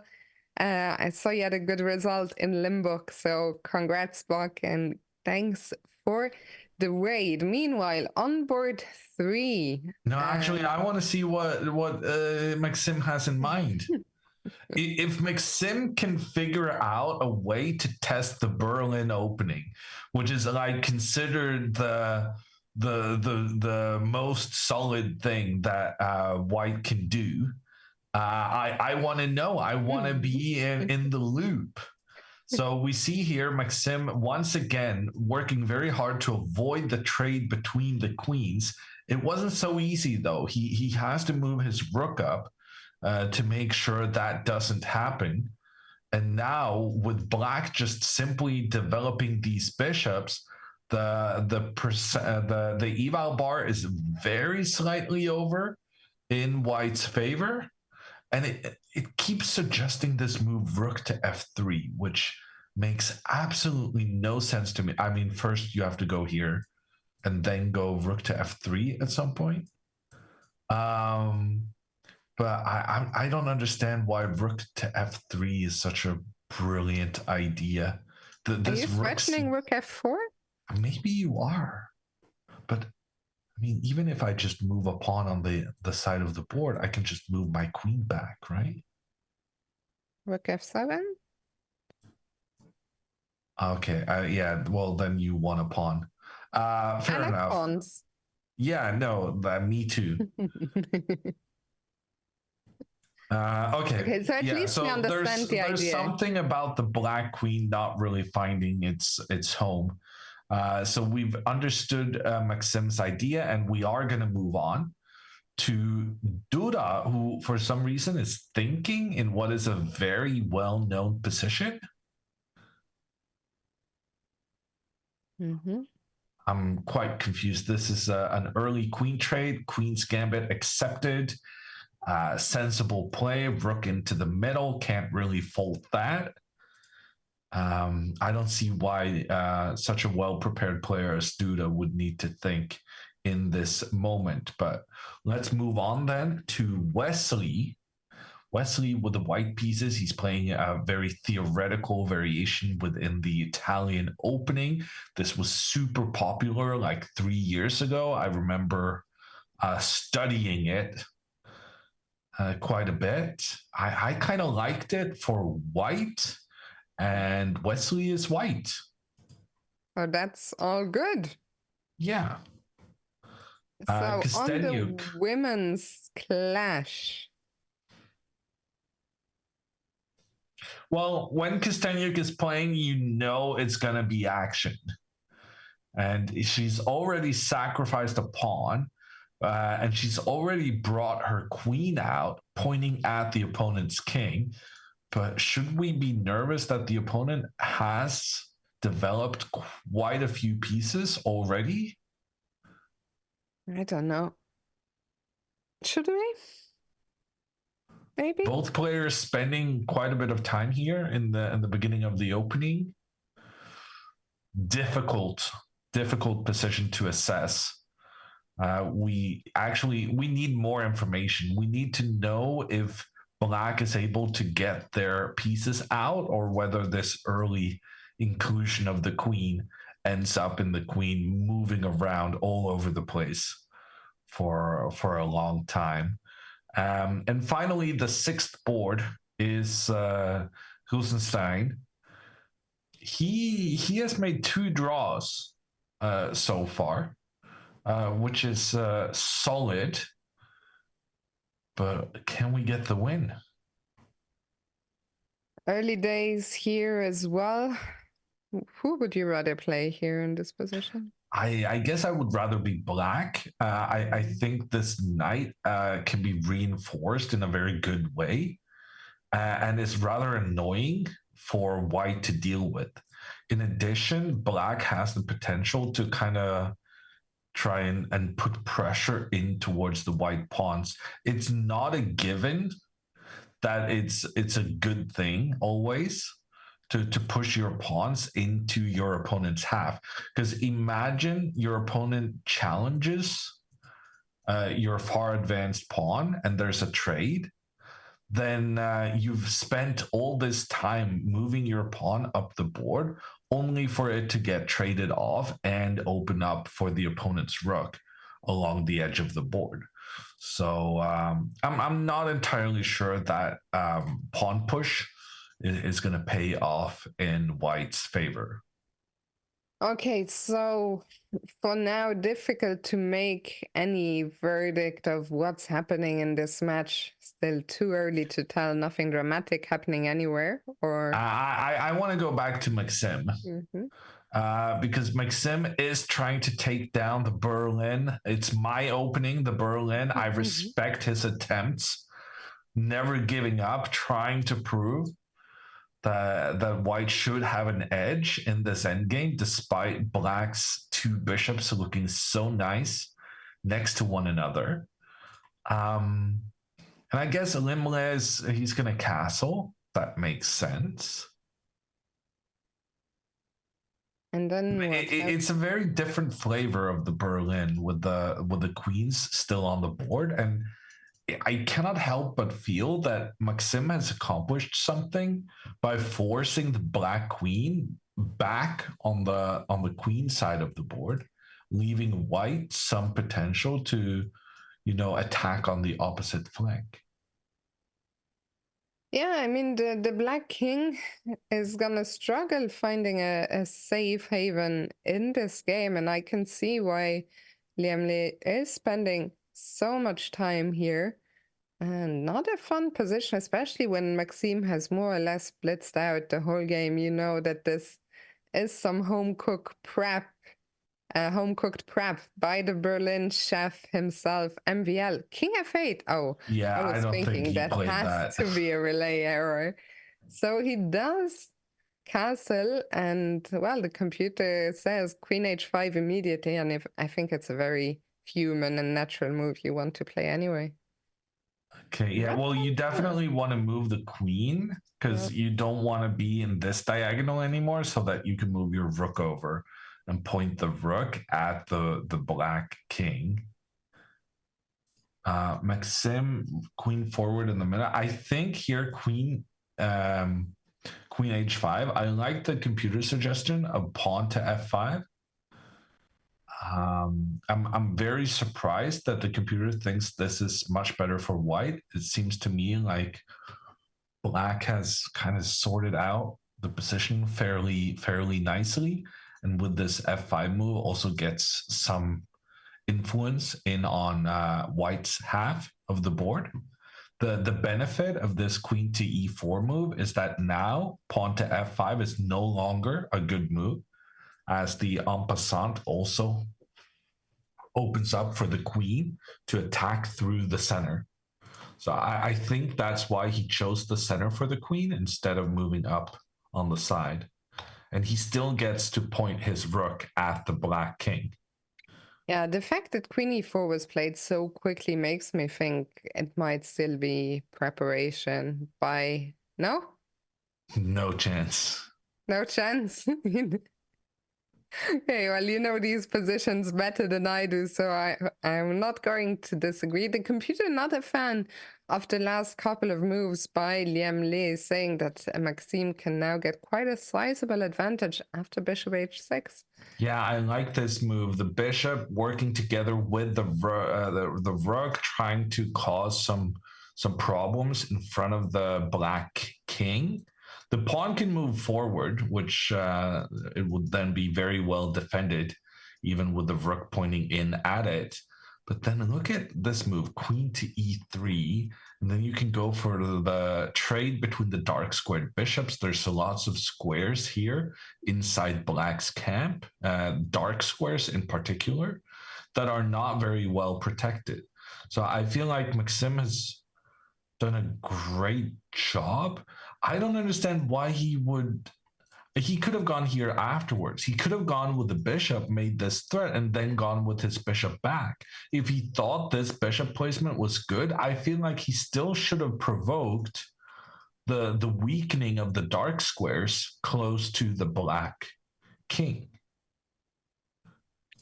Slightly surprising decision by MVL that he wouldn't want to provoke g6. Okay, still black, of course, is not out of the woods. There is no immediate way to relieve the pressure against the king side. I mean, what do you do as black? I guess doubling the rooks on the d file is one tempting option. Rook d7 makes a lot of sense. Just trying to get the corner rook into the game. Engine suggests king h8, basically just sidestepping the rook's pressure on the file. Lim Le is very clearly in trouble, and you can tell that also from the time.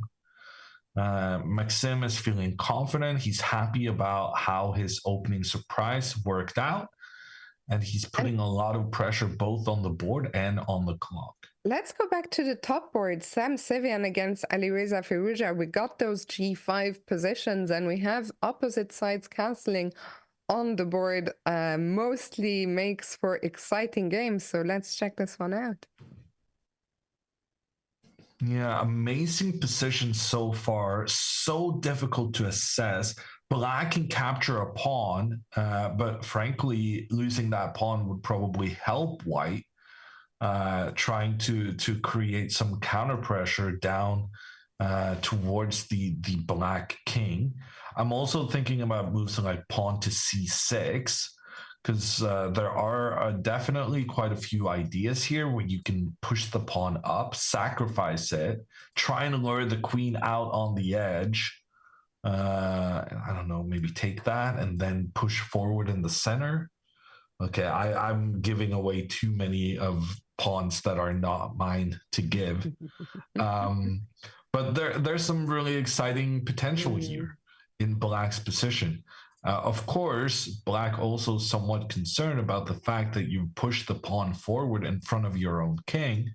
But I think the potential for some of these pawn breaks against the white bishop, which is very crucial, that the white bishop is definitely in black's crosshairs as they... oh, wow. Alireza just took the pawn.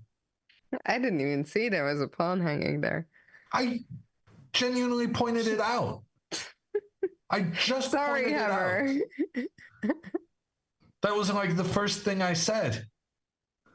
I guess I was zoned out for a second when we jumped in. Anyway, the pawn is gone. I'm sorry, Hammer. Please forgive me.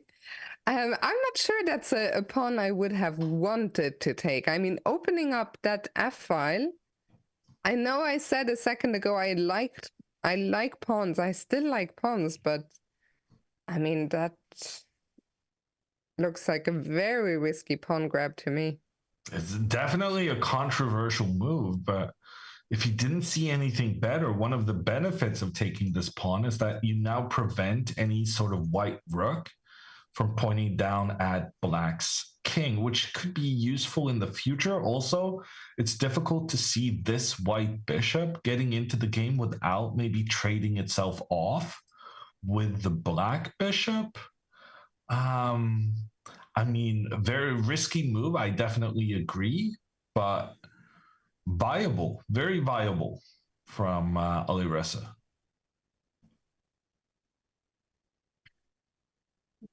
I'm a little surprised that Sam went d4. Because I mean, once the bishop drops back to f4, I still like the position, but how do we increase the pressure here? Well, I'm not even sure you want to go bishop f4. No? So if the rook comes here, attacks the bishop, and the bishop goes back, after the trade, which pawn are you taking back with? Essentially here, if you take back with the pawn that you had in front of your own king, you're opening up potential new avenues for white to attack there. And if you take with the central pawn, once again, opening up potential for white to push in to black's half, and also opening up the potential of this white rook pointing down at the black queen. Is it obvious? No, absolutely not. But at their level, a lot more obvious than it is to me. So you're saying that after rook e1, black would probably take on d2? I don't know, maybe. The thing is, this white bishop isn't very good at the moment. Because yeah, it's putting pressure in towards the center, but see what happens if white now just captures in the middle. Then the black knight returns from the edge of the board, attacks the bishop. If the bishop retreats, black starts making captures in the center. And if the bishop takes the knight, well, that's outrageous. You've given up all dark squared control in the center of the board. Yeah, I mean, so the more I'm looking at this, the more I'm liking Alireza's bravery. Pawn grab. Yeah. Well, yeah. Well, I was gonna give it a bit more positive connotations than that. I mean, isn't a pawn grab, if you make it work? What's better than a pawn grab?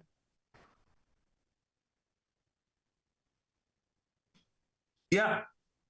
I was glad we agree. Yeah, no, I'm not gonna say. I was thinking, how can I make this palatable? I'm not sure. Okay, so something about grabbing not necessarily always being a good thing.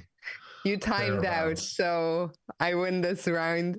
Another problem for Sam actually is his time. He is down to just 5 minutes. Alireza still has 11 minutes on the clock. But that time situation is also a result of grabbing the pawn. Because when your opponent takes your pawn, you're going to be like, well, now I have to justify having given away the pawn.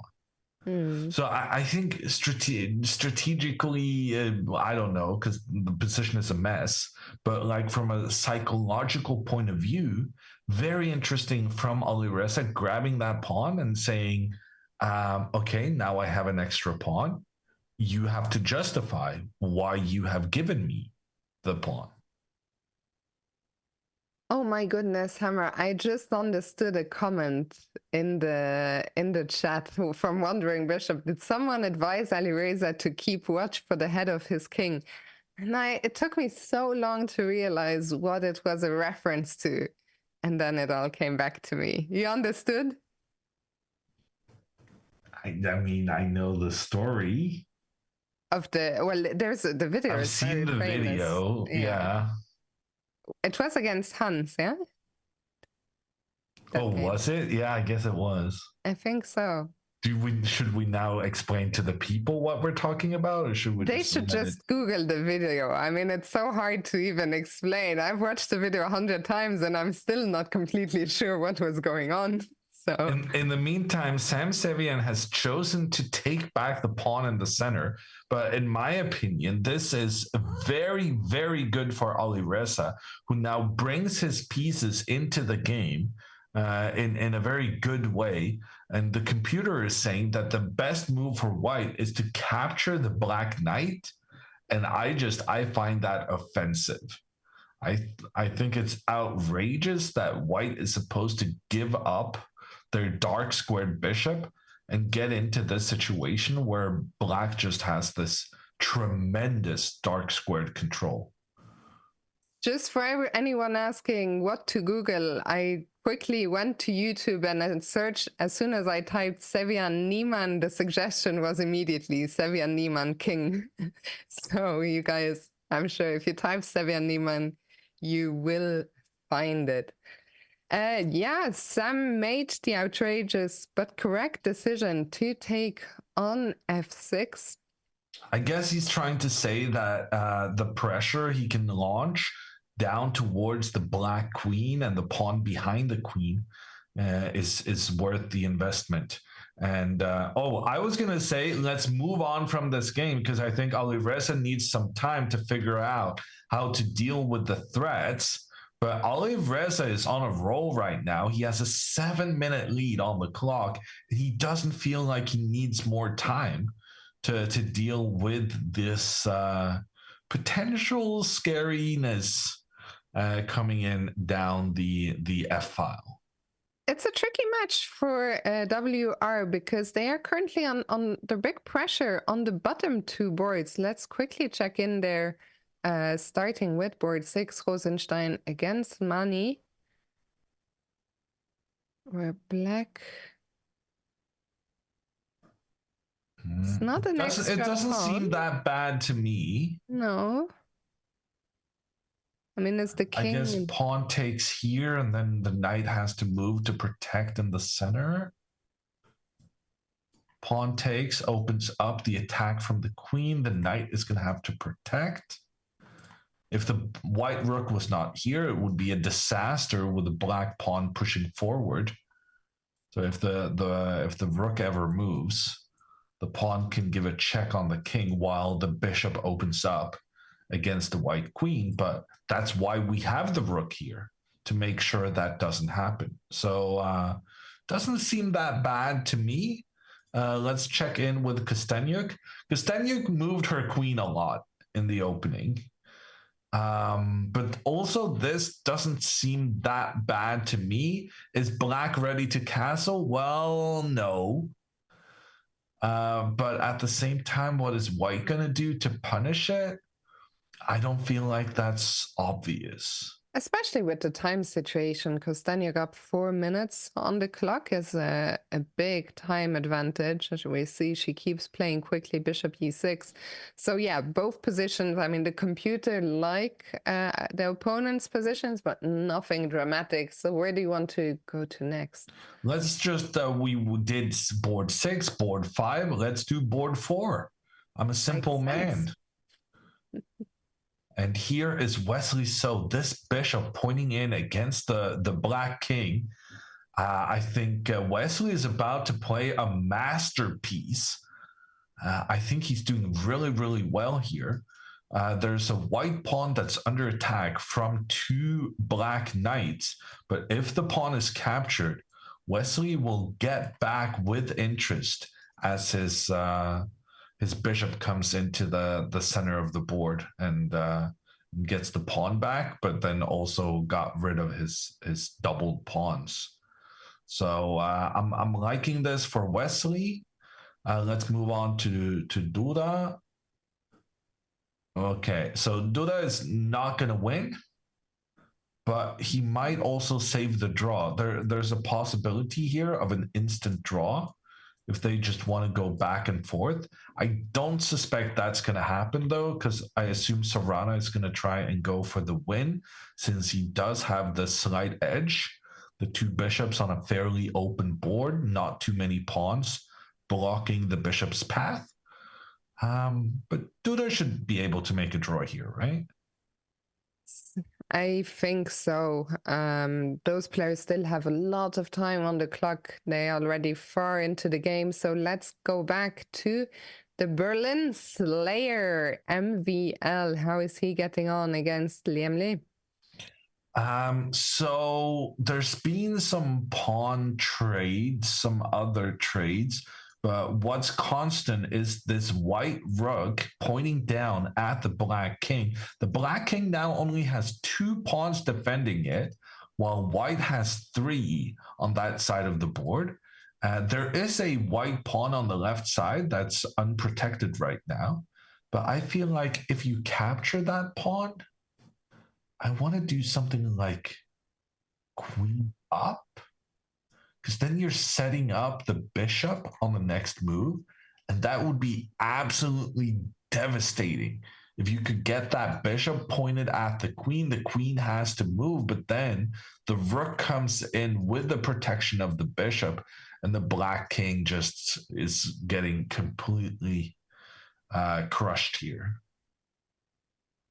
So Liam really has to be careful. Let's go back to the live position. Rook c3. Basically, Maxim is just dying to get that bishop on this square, or well, this diagonal, I guess, in general. And then it's up to Limle to make sure it doesn't happen.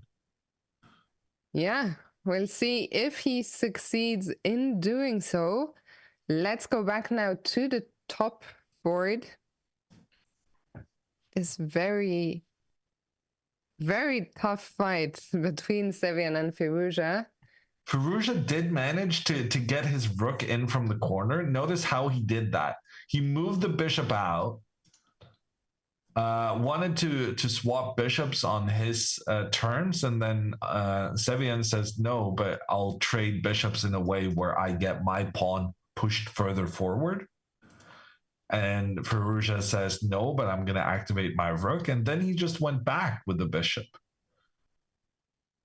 Very interesting play. Very difficult to assess situation on the board.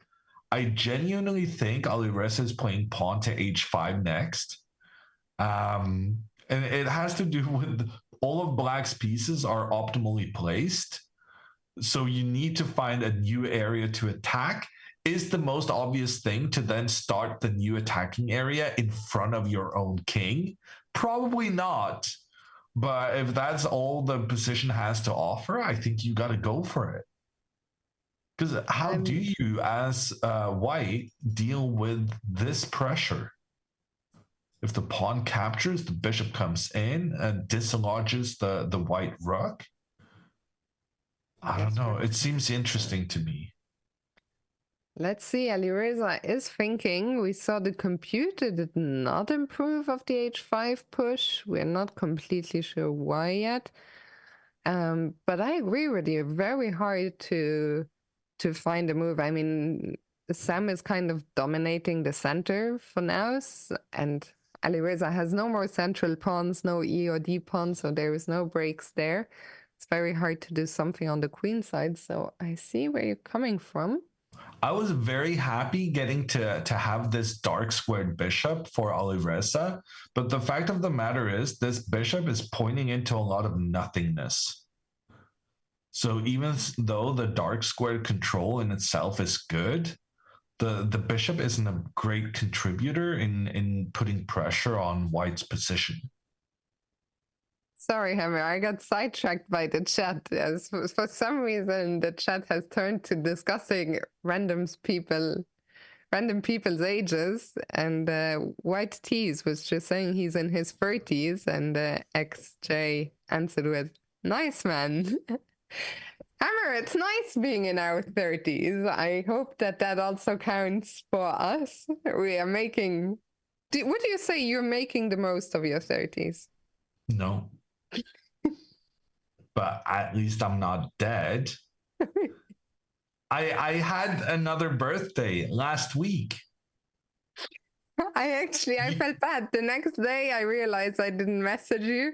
And I thought, well, now it's the next day. Now it's too late. But I saw you got cake in Norway. I did, yeah. So but belated. I didn't get a message from Fiona. Belated happy birthday, Emma. Next year, I'll message. 2nd June, though. I remembered it. We have a result. Savrana and Duda has made a draw. So a draw on board. And MBL has won a queen. Wait. MBL could have taken the queen and chose not to. But if he had taken the queen, the rook would come in with an attack against the white queen and the white king, supported by the bishop. So he probably made a good decision, capturing the rook back instead. Although, why is this good for white? I'm so confused. Black is about to solidify their bishop in the middle of the board. And the rook we had pointing down on the black king got traded off. All of this seems like bad news to me. Yet the engines are very much advocating pawn to f6 as being significantly better for white. Not only that, the only way to be significantly better for white, and f6 is on the board. Maxim is up to the task. I mean, so it's right tricky, now right? he's threatening to capture the bishop. If black does nothing, the bishop is taken out. The bishop no longer protects the f7 square, allowing us to push our pawn further forward with an incoming checkmate. So got to deal with that somehow. And if the rook moves to point down towards the pawn and the queen behind the pawn, then a new rook. We lost the rook we had pointing down on the black king, but we have another one who can take over that assignment. And as I'm looking at this now, I'm starting to realize, yeah, this is pretty nice. And we're definitely exploiting the fact that the black king only has 2 pawns in front of it, and that we can use our forward pawn to really get in there and take care of some, create some more disharmony. And this is a very good example, a very good example of a position where opposite color bishop positions, when there is still heavy material on the board, that favors the side with the attack or the initiative. And we will see that demonstrated here. Hammer, what's happening elsewhere? Oh, so much is happening, Fiona. Wesley has given up his bishop pair, but somehow he managed to correct his pawn formation. Let me remind you that this was how the pawns were positioned not too long ago. He allowed that trade to happen, but look at how the white pawns are taking control of the dark squares. All the centralized white pawns controlling the dark squares, with the bishop controlling the light squares. And this very good working together relationship means that white is winning according to the eval bar, despite material being equal and despite the pawns being very symmetrical and in how they're placed. Despite opposite color bishops. Yeah, so I mean, this I believe I actually said it earlier, Fiona. I think Wesley is about to play a masterpiece. Let's see if he can win it, but certainly looking good for Wesley. I mean, Team WR not in trouble on any board, which is a great sign. Yeah, Vadim on board 6. He might be in some trouble, Fiona. Do we feel like there's a potential sacrifice? Maybe even just move the rook over, point down on the white king. Vadim is up by a pawn right now. And if the rook comes in, I think he may have put his hopes on this knight to f3 move. But now that I realize, well, if queen comes in trying to exploit the rook pointing down on the king, then the queen abandons the protection of the rook. So there's not like there's a clear-cut way for black to win this, despite the eval bar saying there's something going on. Okay, we'll come back to this one, see what black can cook up here. And Kosteniuk managed to castle. She did get castled. So I feel like this is as good as it gets compared to what she had earlier in the opening.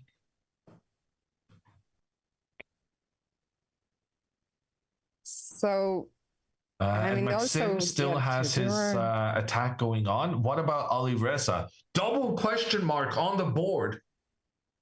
Double question mark, but it's only 0-0s. Does that mean Sam was winning a second ago? I mean, double question mark seems harsh. Very harsh. I mean, it was the third best move, right? Yeah. Third best move. Sevian is up by 2 pawns. The problem is by taking those black pawns, you've given black easier access to try and attack down towards the white king. Going for the queen trade, Alireza tries a double attack on the white rook on the white knight. Very tempting to go for the queen trade here. Mm-hmm. Queen b5 or knight c4, those are the only 2 options, right? I mean, I would assume he moves the queen up. 50 seconds for Sam Sevian. TikTok. MVL getting closer and closer to the full point. Meanwhile, let's quickly check in there. I'm gonna overrule you. I want to see what Alireza does here. Alireza doesn't want to trade queens. Engine was somehow saying that trading queens was good. He wants to have an attack down towards the white king, understandably, especially considering that Sevian is down to 30 seconds on the clock. But Alireza here really, I wouldn't say gambling, but he wants to keep the chances of winning alive. He's certainly taking some risks. Apparently, there is only one winning move for Sam Knight b3, which is far from obvious. Seconds now, 5 seconds. Gotta move. Once again, Sam goes for trades when he has the option to do so. Seems like a sensible strategy to me. Rook to b8 being suggested as the only good move for black. There's no chance whatsoever that Alireza is going to be able to find that move. And Alireza is still suffering from the fact that this bishop, while it's very well placed inside white's half, it's not actually threatening or defending anything. A strange position where Alireza might be gambling too much. We'll have to find out to see if that makes a difference to the team result. MVL. Can we go there now or not yet? Yeah, let's go here because MVL can win a rook by moving his queen up into the attack. Moving the queen up here is going to force Limre to sacrifice his rook. And then this should be... I mean, Maxim should be able to win somehow. There's a pawn and a bishop in trade for a rook, but the rook is pretty decent. Also, the black king still isn't completely safe. So something like this seems good. So he didn't take on e7 immediately, but I guess he will have to on the next move. Let's move on to... let's do Vadim. Wow. Vadim has lost. Well, the position was looking difficult when we last tuned in, and it looked like we missed a blunder. Yeah, so rook here pointing down on the king, that was the good move. But the crucial one, we did not analyze bishop to e4, making sure that the white queen can no longer point at the rook, and then you come in with a crushing queen takes pawn, exploiting the pin on the white king. and Vadim could not survive that attack. So we're down by 1. WR trailing for the first time in this tournament. MVL is going to have to be the one to bring the result back to even. But let's go to Alireza. I mean, that game is crucial now. If Alireza loses, WR are in huge, huge trouble in this match. Sevian captured 2 pawns on the queen side that opened up avenues to attack the white king, but so far Sevian doing a good job of keeping his king defended. That being said, he's down to seconds on the clock every time he makes a move, and the bishop can try and get in behind the white pawns. Good play by Alireza here. I think Alireza can even win the game. There's still a lot of pressure on the white position. Alireza is getting 1 pawn back, and he still doesn't need to go for the trade of queens. No queen trade, but we know Alireza is not going to do that. He wasn't interested earlier. He's definitely not interested now, with the Sevian being very, very low on time. Sevian B3 only move to not lose already. That's how critical his position was. And what a turnaround. I think he's going to find it. But he needs still, to get his queen back here. Sam is playing on increment. Remember, there's a 10-second. Ooh, knight d4, fantastic move from Sam Sevian. He manages to activate his knight. The knight cannot be captured due to the pressure along the 5th rank. And now the knight is finding a placement inside black's half, protected by a pawn. There's no black pawns that can chase it away. And it is going to have immediate access to the black king. That is the kind of move that can turn things around, because now Alireza is not feeling very great, having allowed that option. He finds the best move, though. King h7. A draw is the objective outcome according to the computer, but I don't think we'll see a draw here. Anything can happen right now. Give. I mean, times apparently are slowly, only 2 moves for Sevian. I think Alireza is still winning this.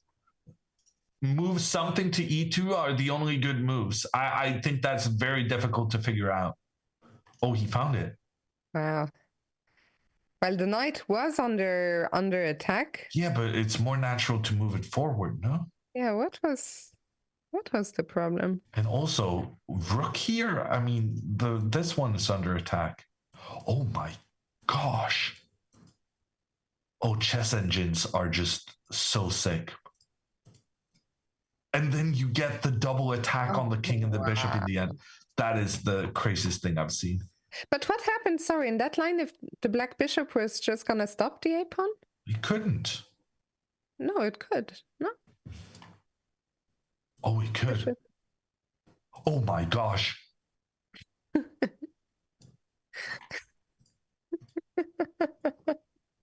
Okay, this is insane. And now you win the bishop with another check. Okay. Anyway, Alireza, I mean, this is still anyone's game.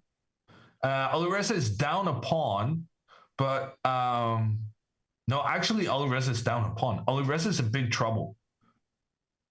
Being down a pawn wasn't the end of the world earlier when he had an attack. The clock times have changed completely. Sam is suddenly up on time in what is a wild time scramble, and the pawn is making a run for it. How is this not completely winning for white? I don't know. Rook has to move back, but then you just lose another pawn. Alireza starts the counterattack. Alireza is allowing the pawn to promote to a new queen because he's taking the white knight and pushing his rook to point in against the white king. Oh my goodness. I mean, if a7 is played 10 seconds for Sam, a7 is the only move. Everything else loses on the spot, but a7 is winning and is played. And now the rook comes in, and now if you get a new queen, you lose the game because the bishop sacrifices itself, luring the king out into the open, and a beautiful checkmate here in the middle. But Sam Sevian sacrifices his queen against the black rook and then gets a new queen. Now, surely there is nothing for black. I mean, the white king suddenly is completely safe. White is up an exchange. Alireza is going to fight, but I don't see any swindling chances here. But crazier things have happened, no? Crazier things have always happened, but it looks like, okay, MVL. And look at how similar these things are. We now have the top two boards. Both players have a rook versus a bishop. In one of the games, it's MBL and our team with the extra rook, and in the other, it's Sevian. I think which means this match is going to be decided elsewhere. Yeah, on boards 4 or 5. Let's check in. Wesley So looked like he had a winning advantage. There was still work to be done. He is currently up a pawn, and well, he could take on c5, but then black takes on g3. Hammer, your thoughts on this endgame? It looks very good for white, but not a lot of pawns left. I would think the two pawns, the fact that they can defend each other as they push up the board, I would think Wesley has excellent chances to win the game. And what about Kostenyuk? By the way, Hexamind have lost already to Malcolm's mates, so that is one big contender. They are trailing. Dwayne Jones, after having lost 3 straight games, comes back and beats Levon Aronian. Unbelievable. We'll get to that later. For now, this match is very, very tense. Quick look at Sam Sevian, because somehow that game is, I think, suddenly completely well, Alireza managed to win a pawn on the edge of the board. So if you're going to have a bad position, you might as well have as many pawns as you can get. Okay, Not so sure what he's going to do after rook here, though. You're probably right that Wesley's game is critical, especially as board 5, Inyach against Kostenyuk has just ended in a draw, which means we are trailing 2-1. It looks like they are lost on board 1. So Wesley So in a must-win situation here to save a draw in the match. Winning the match no longer really a credible option. So we're hoping for Wesley to salvage a tie in the match by winning this game. Not an easy task. I mean, every move here can be a mistake. This one apparently is not clear to me why this is wrong. Wesley's going to win this. For a human, it's just so impossible to stop the two pawns working together. Oh, but there are some tricks. If the pawn now pushes forward, the knight jumps in, attacks the bishop, then the knight jumps to attack the pawn, and then the knight gets the double attack here. Okay, so but even this is winning for Wesley. Even that is winning for Wesley, because if the knight moves here, you just go for the double attack. And then the computer is saying, oh, but maybe we can salvage this. But you and I both know Wesley is perfectly capable of winning with a bishop and knight together. Absolutely. So meanwhile, MVL won the game on board 2, so the match is now tied 2-2. Alireza Wesley is gonna put us in the lead, which means if Alireza can somehow salvage a draw here, VR Chess still wins the match. He's trying his best. He's trying to open up the black king, or at least get a pawn closer to the enemy king.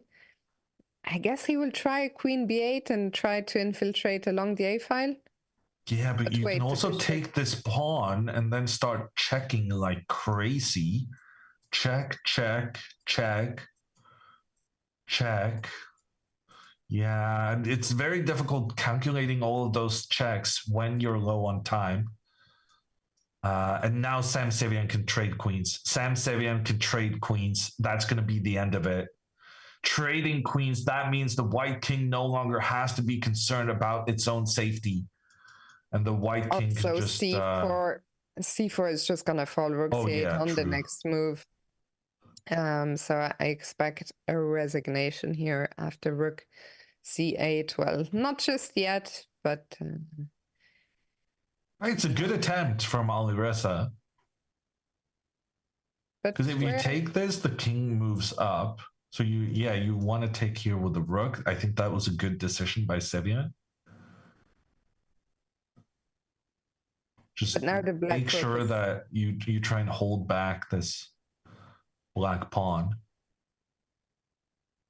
So what's the simplest Alireza is fighting still. He's really fighting. Wesley So is still playing, but he should be winning with those connected pawns.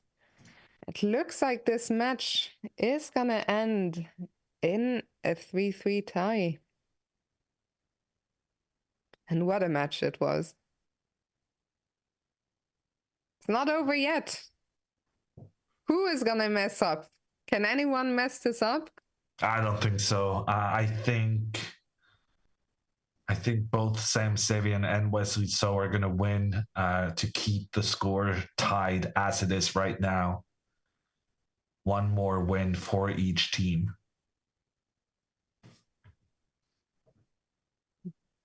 Meanwhile, on the second board, also a very closely contested match, but that just ended in a 3.5, 2.5 win for Team MGD1 over Uzbekistan. We already talked about Hexamind losing to Malcolm's mates. A big upset there.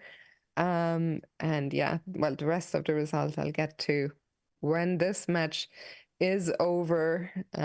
Worth pointing out, if Alireza now tries to activate his king, you can just sacrifice the rook, because at the end of it, if anyone's seen searching for Bobby Fischer, it's the skewer on the king and the queen.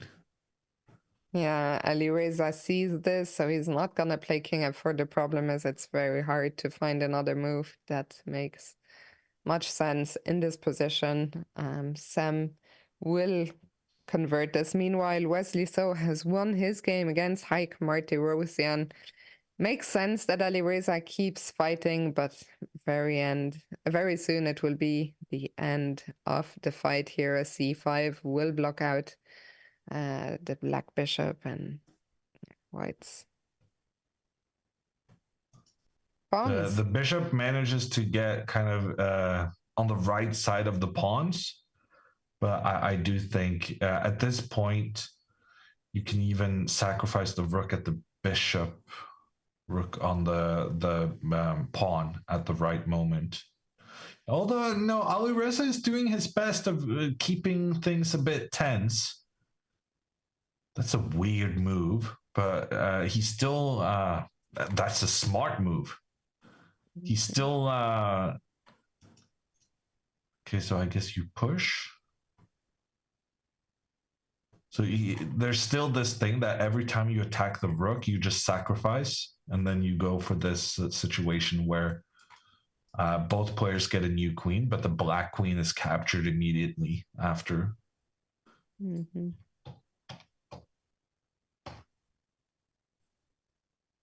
I mean, I'm shocked, honestly, how tricky Firouzja has managed to make this. He's done a good job. There's no doubting that. Okay, so now the pawn has to continue. The rook moves over, the king moves up. The problem is with the black king busy here trying to help its own pawn becoming a new queen, it does give white fairly free access to start attacking on that opposite flank. And the white king is more powerful than the black, as the white king is guiding two pawns moving forward. Ooh, only one winning move. Because you're threatening to block here with the bishop. It's unfortunately a fairly obvious move, no? Yeah. But well fought by Alireza. Let's see. Can we? Sevian's thinking about it. Yeah, what's he thinking about? No, there he goes. He does go for it, and then king up here. King there. Okay. So he's looking to get to d7. Yeah, that's going to do it. Alireza resigns the game. I think Alireza, in hindsight, I mean, hindsight, of course, is, what did I say? 2020, 10, something. We can see In hindsight, the moves, he didn't have the to take, resignation coming in on the video. yeah, didn't have to take so much risk earlier in the middle game, but it was hard to assess the match situation at the time, so can't blame him too much.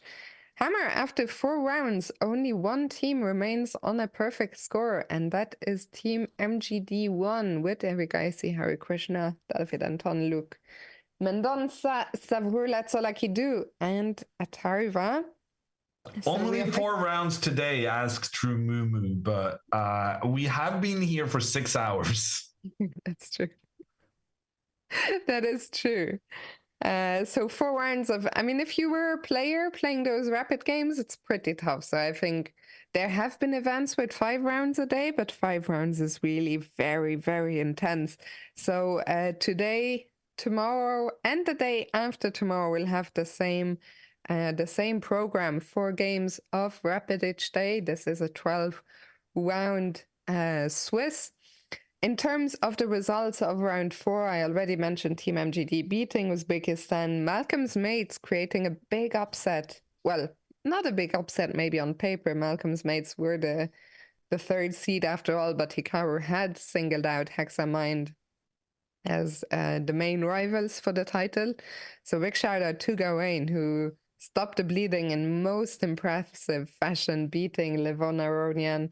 Elsewhere, Bulmaga beat Dashmok in that match, and they got a win on the amateur board. So a very exciting match. We have the standings on the stream right now. Perfect. So there we see, as just mentioned, Team MGD1, the only team on a perfect score. Sorry, Hammer. I think they're on 8, right? I think somehow the standings are correct, but the point numbers are wonky. I don't know how they could have gotten 9 points out of 4 matches with a 2 points for a win. I guess those are the chess.com standings. So again, do not shoot. They're just extra good at it. So they are the sole leader, but on 8 points. Everything else looks correct. So we have WR Chess, Freedom, the rookies, and Paris, Kazakhstan on 7 points. And yeah, that brings us to a close for today. Hammer, before we call it a night, your thoughts on this first day of the Team Rapid? I'm still disappointed about Erdo Magnus forcing the draw against Hikaru, but I am really hoping that Erdo Magnus is a nickname that's going to stick for the very talented Turkish youngster. More Hikaru having the white pieces tomorrow. I think that's what we're all looking for. Absolutely. Tomorrow, Hikaru will be back in action, no doubt about it. For now, we are going to call it a night. Thank you so much to everyone who was here with us today. Plenty more action to come. 2 more days of Rapid, and then right after that, 2 days of Blitz. Hammer and I will be here every day to take you through the action. So for now, thank you for watching today. Have a good one, and we'll see you tomorrow.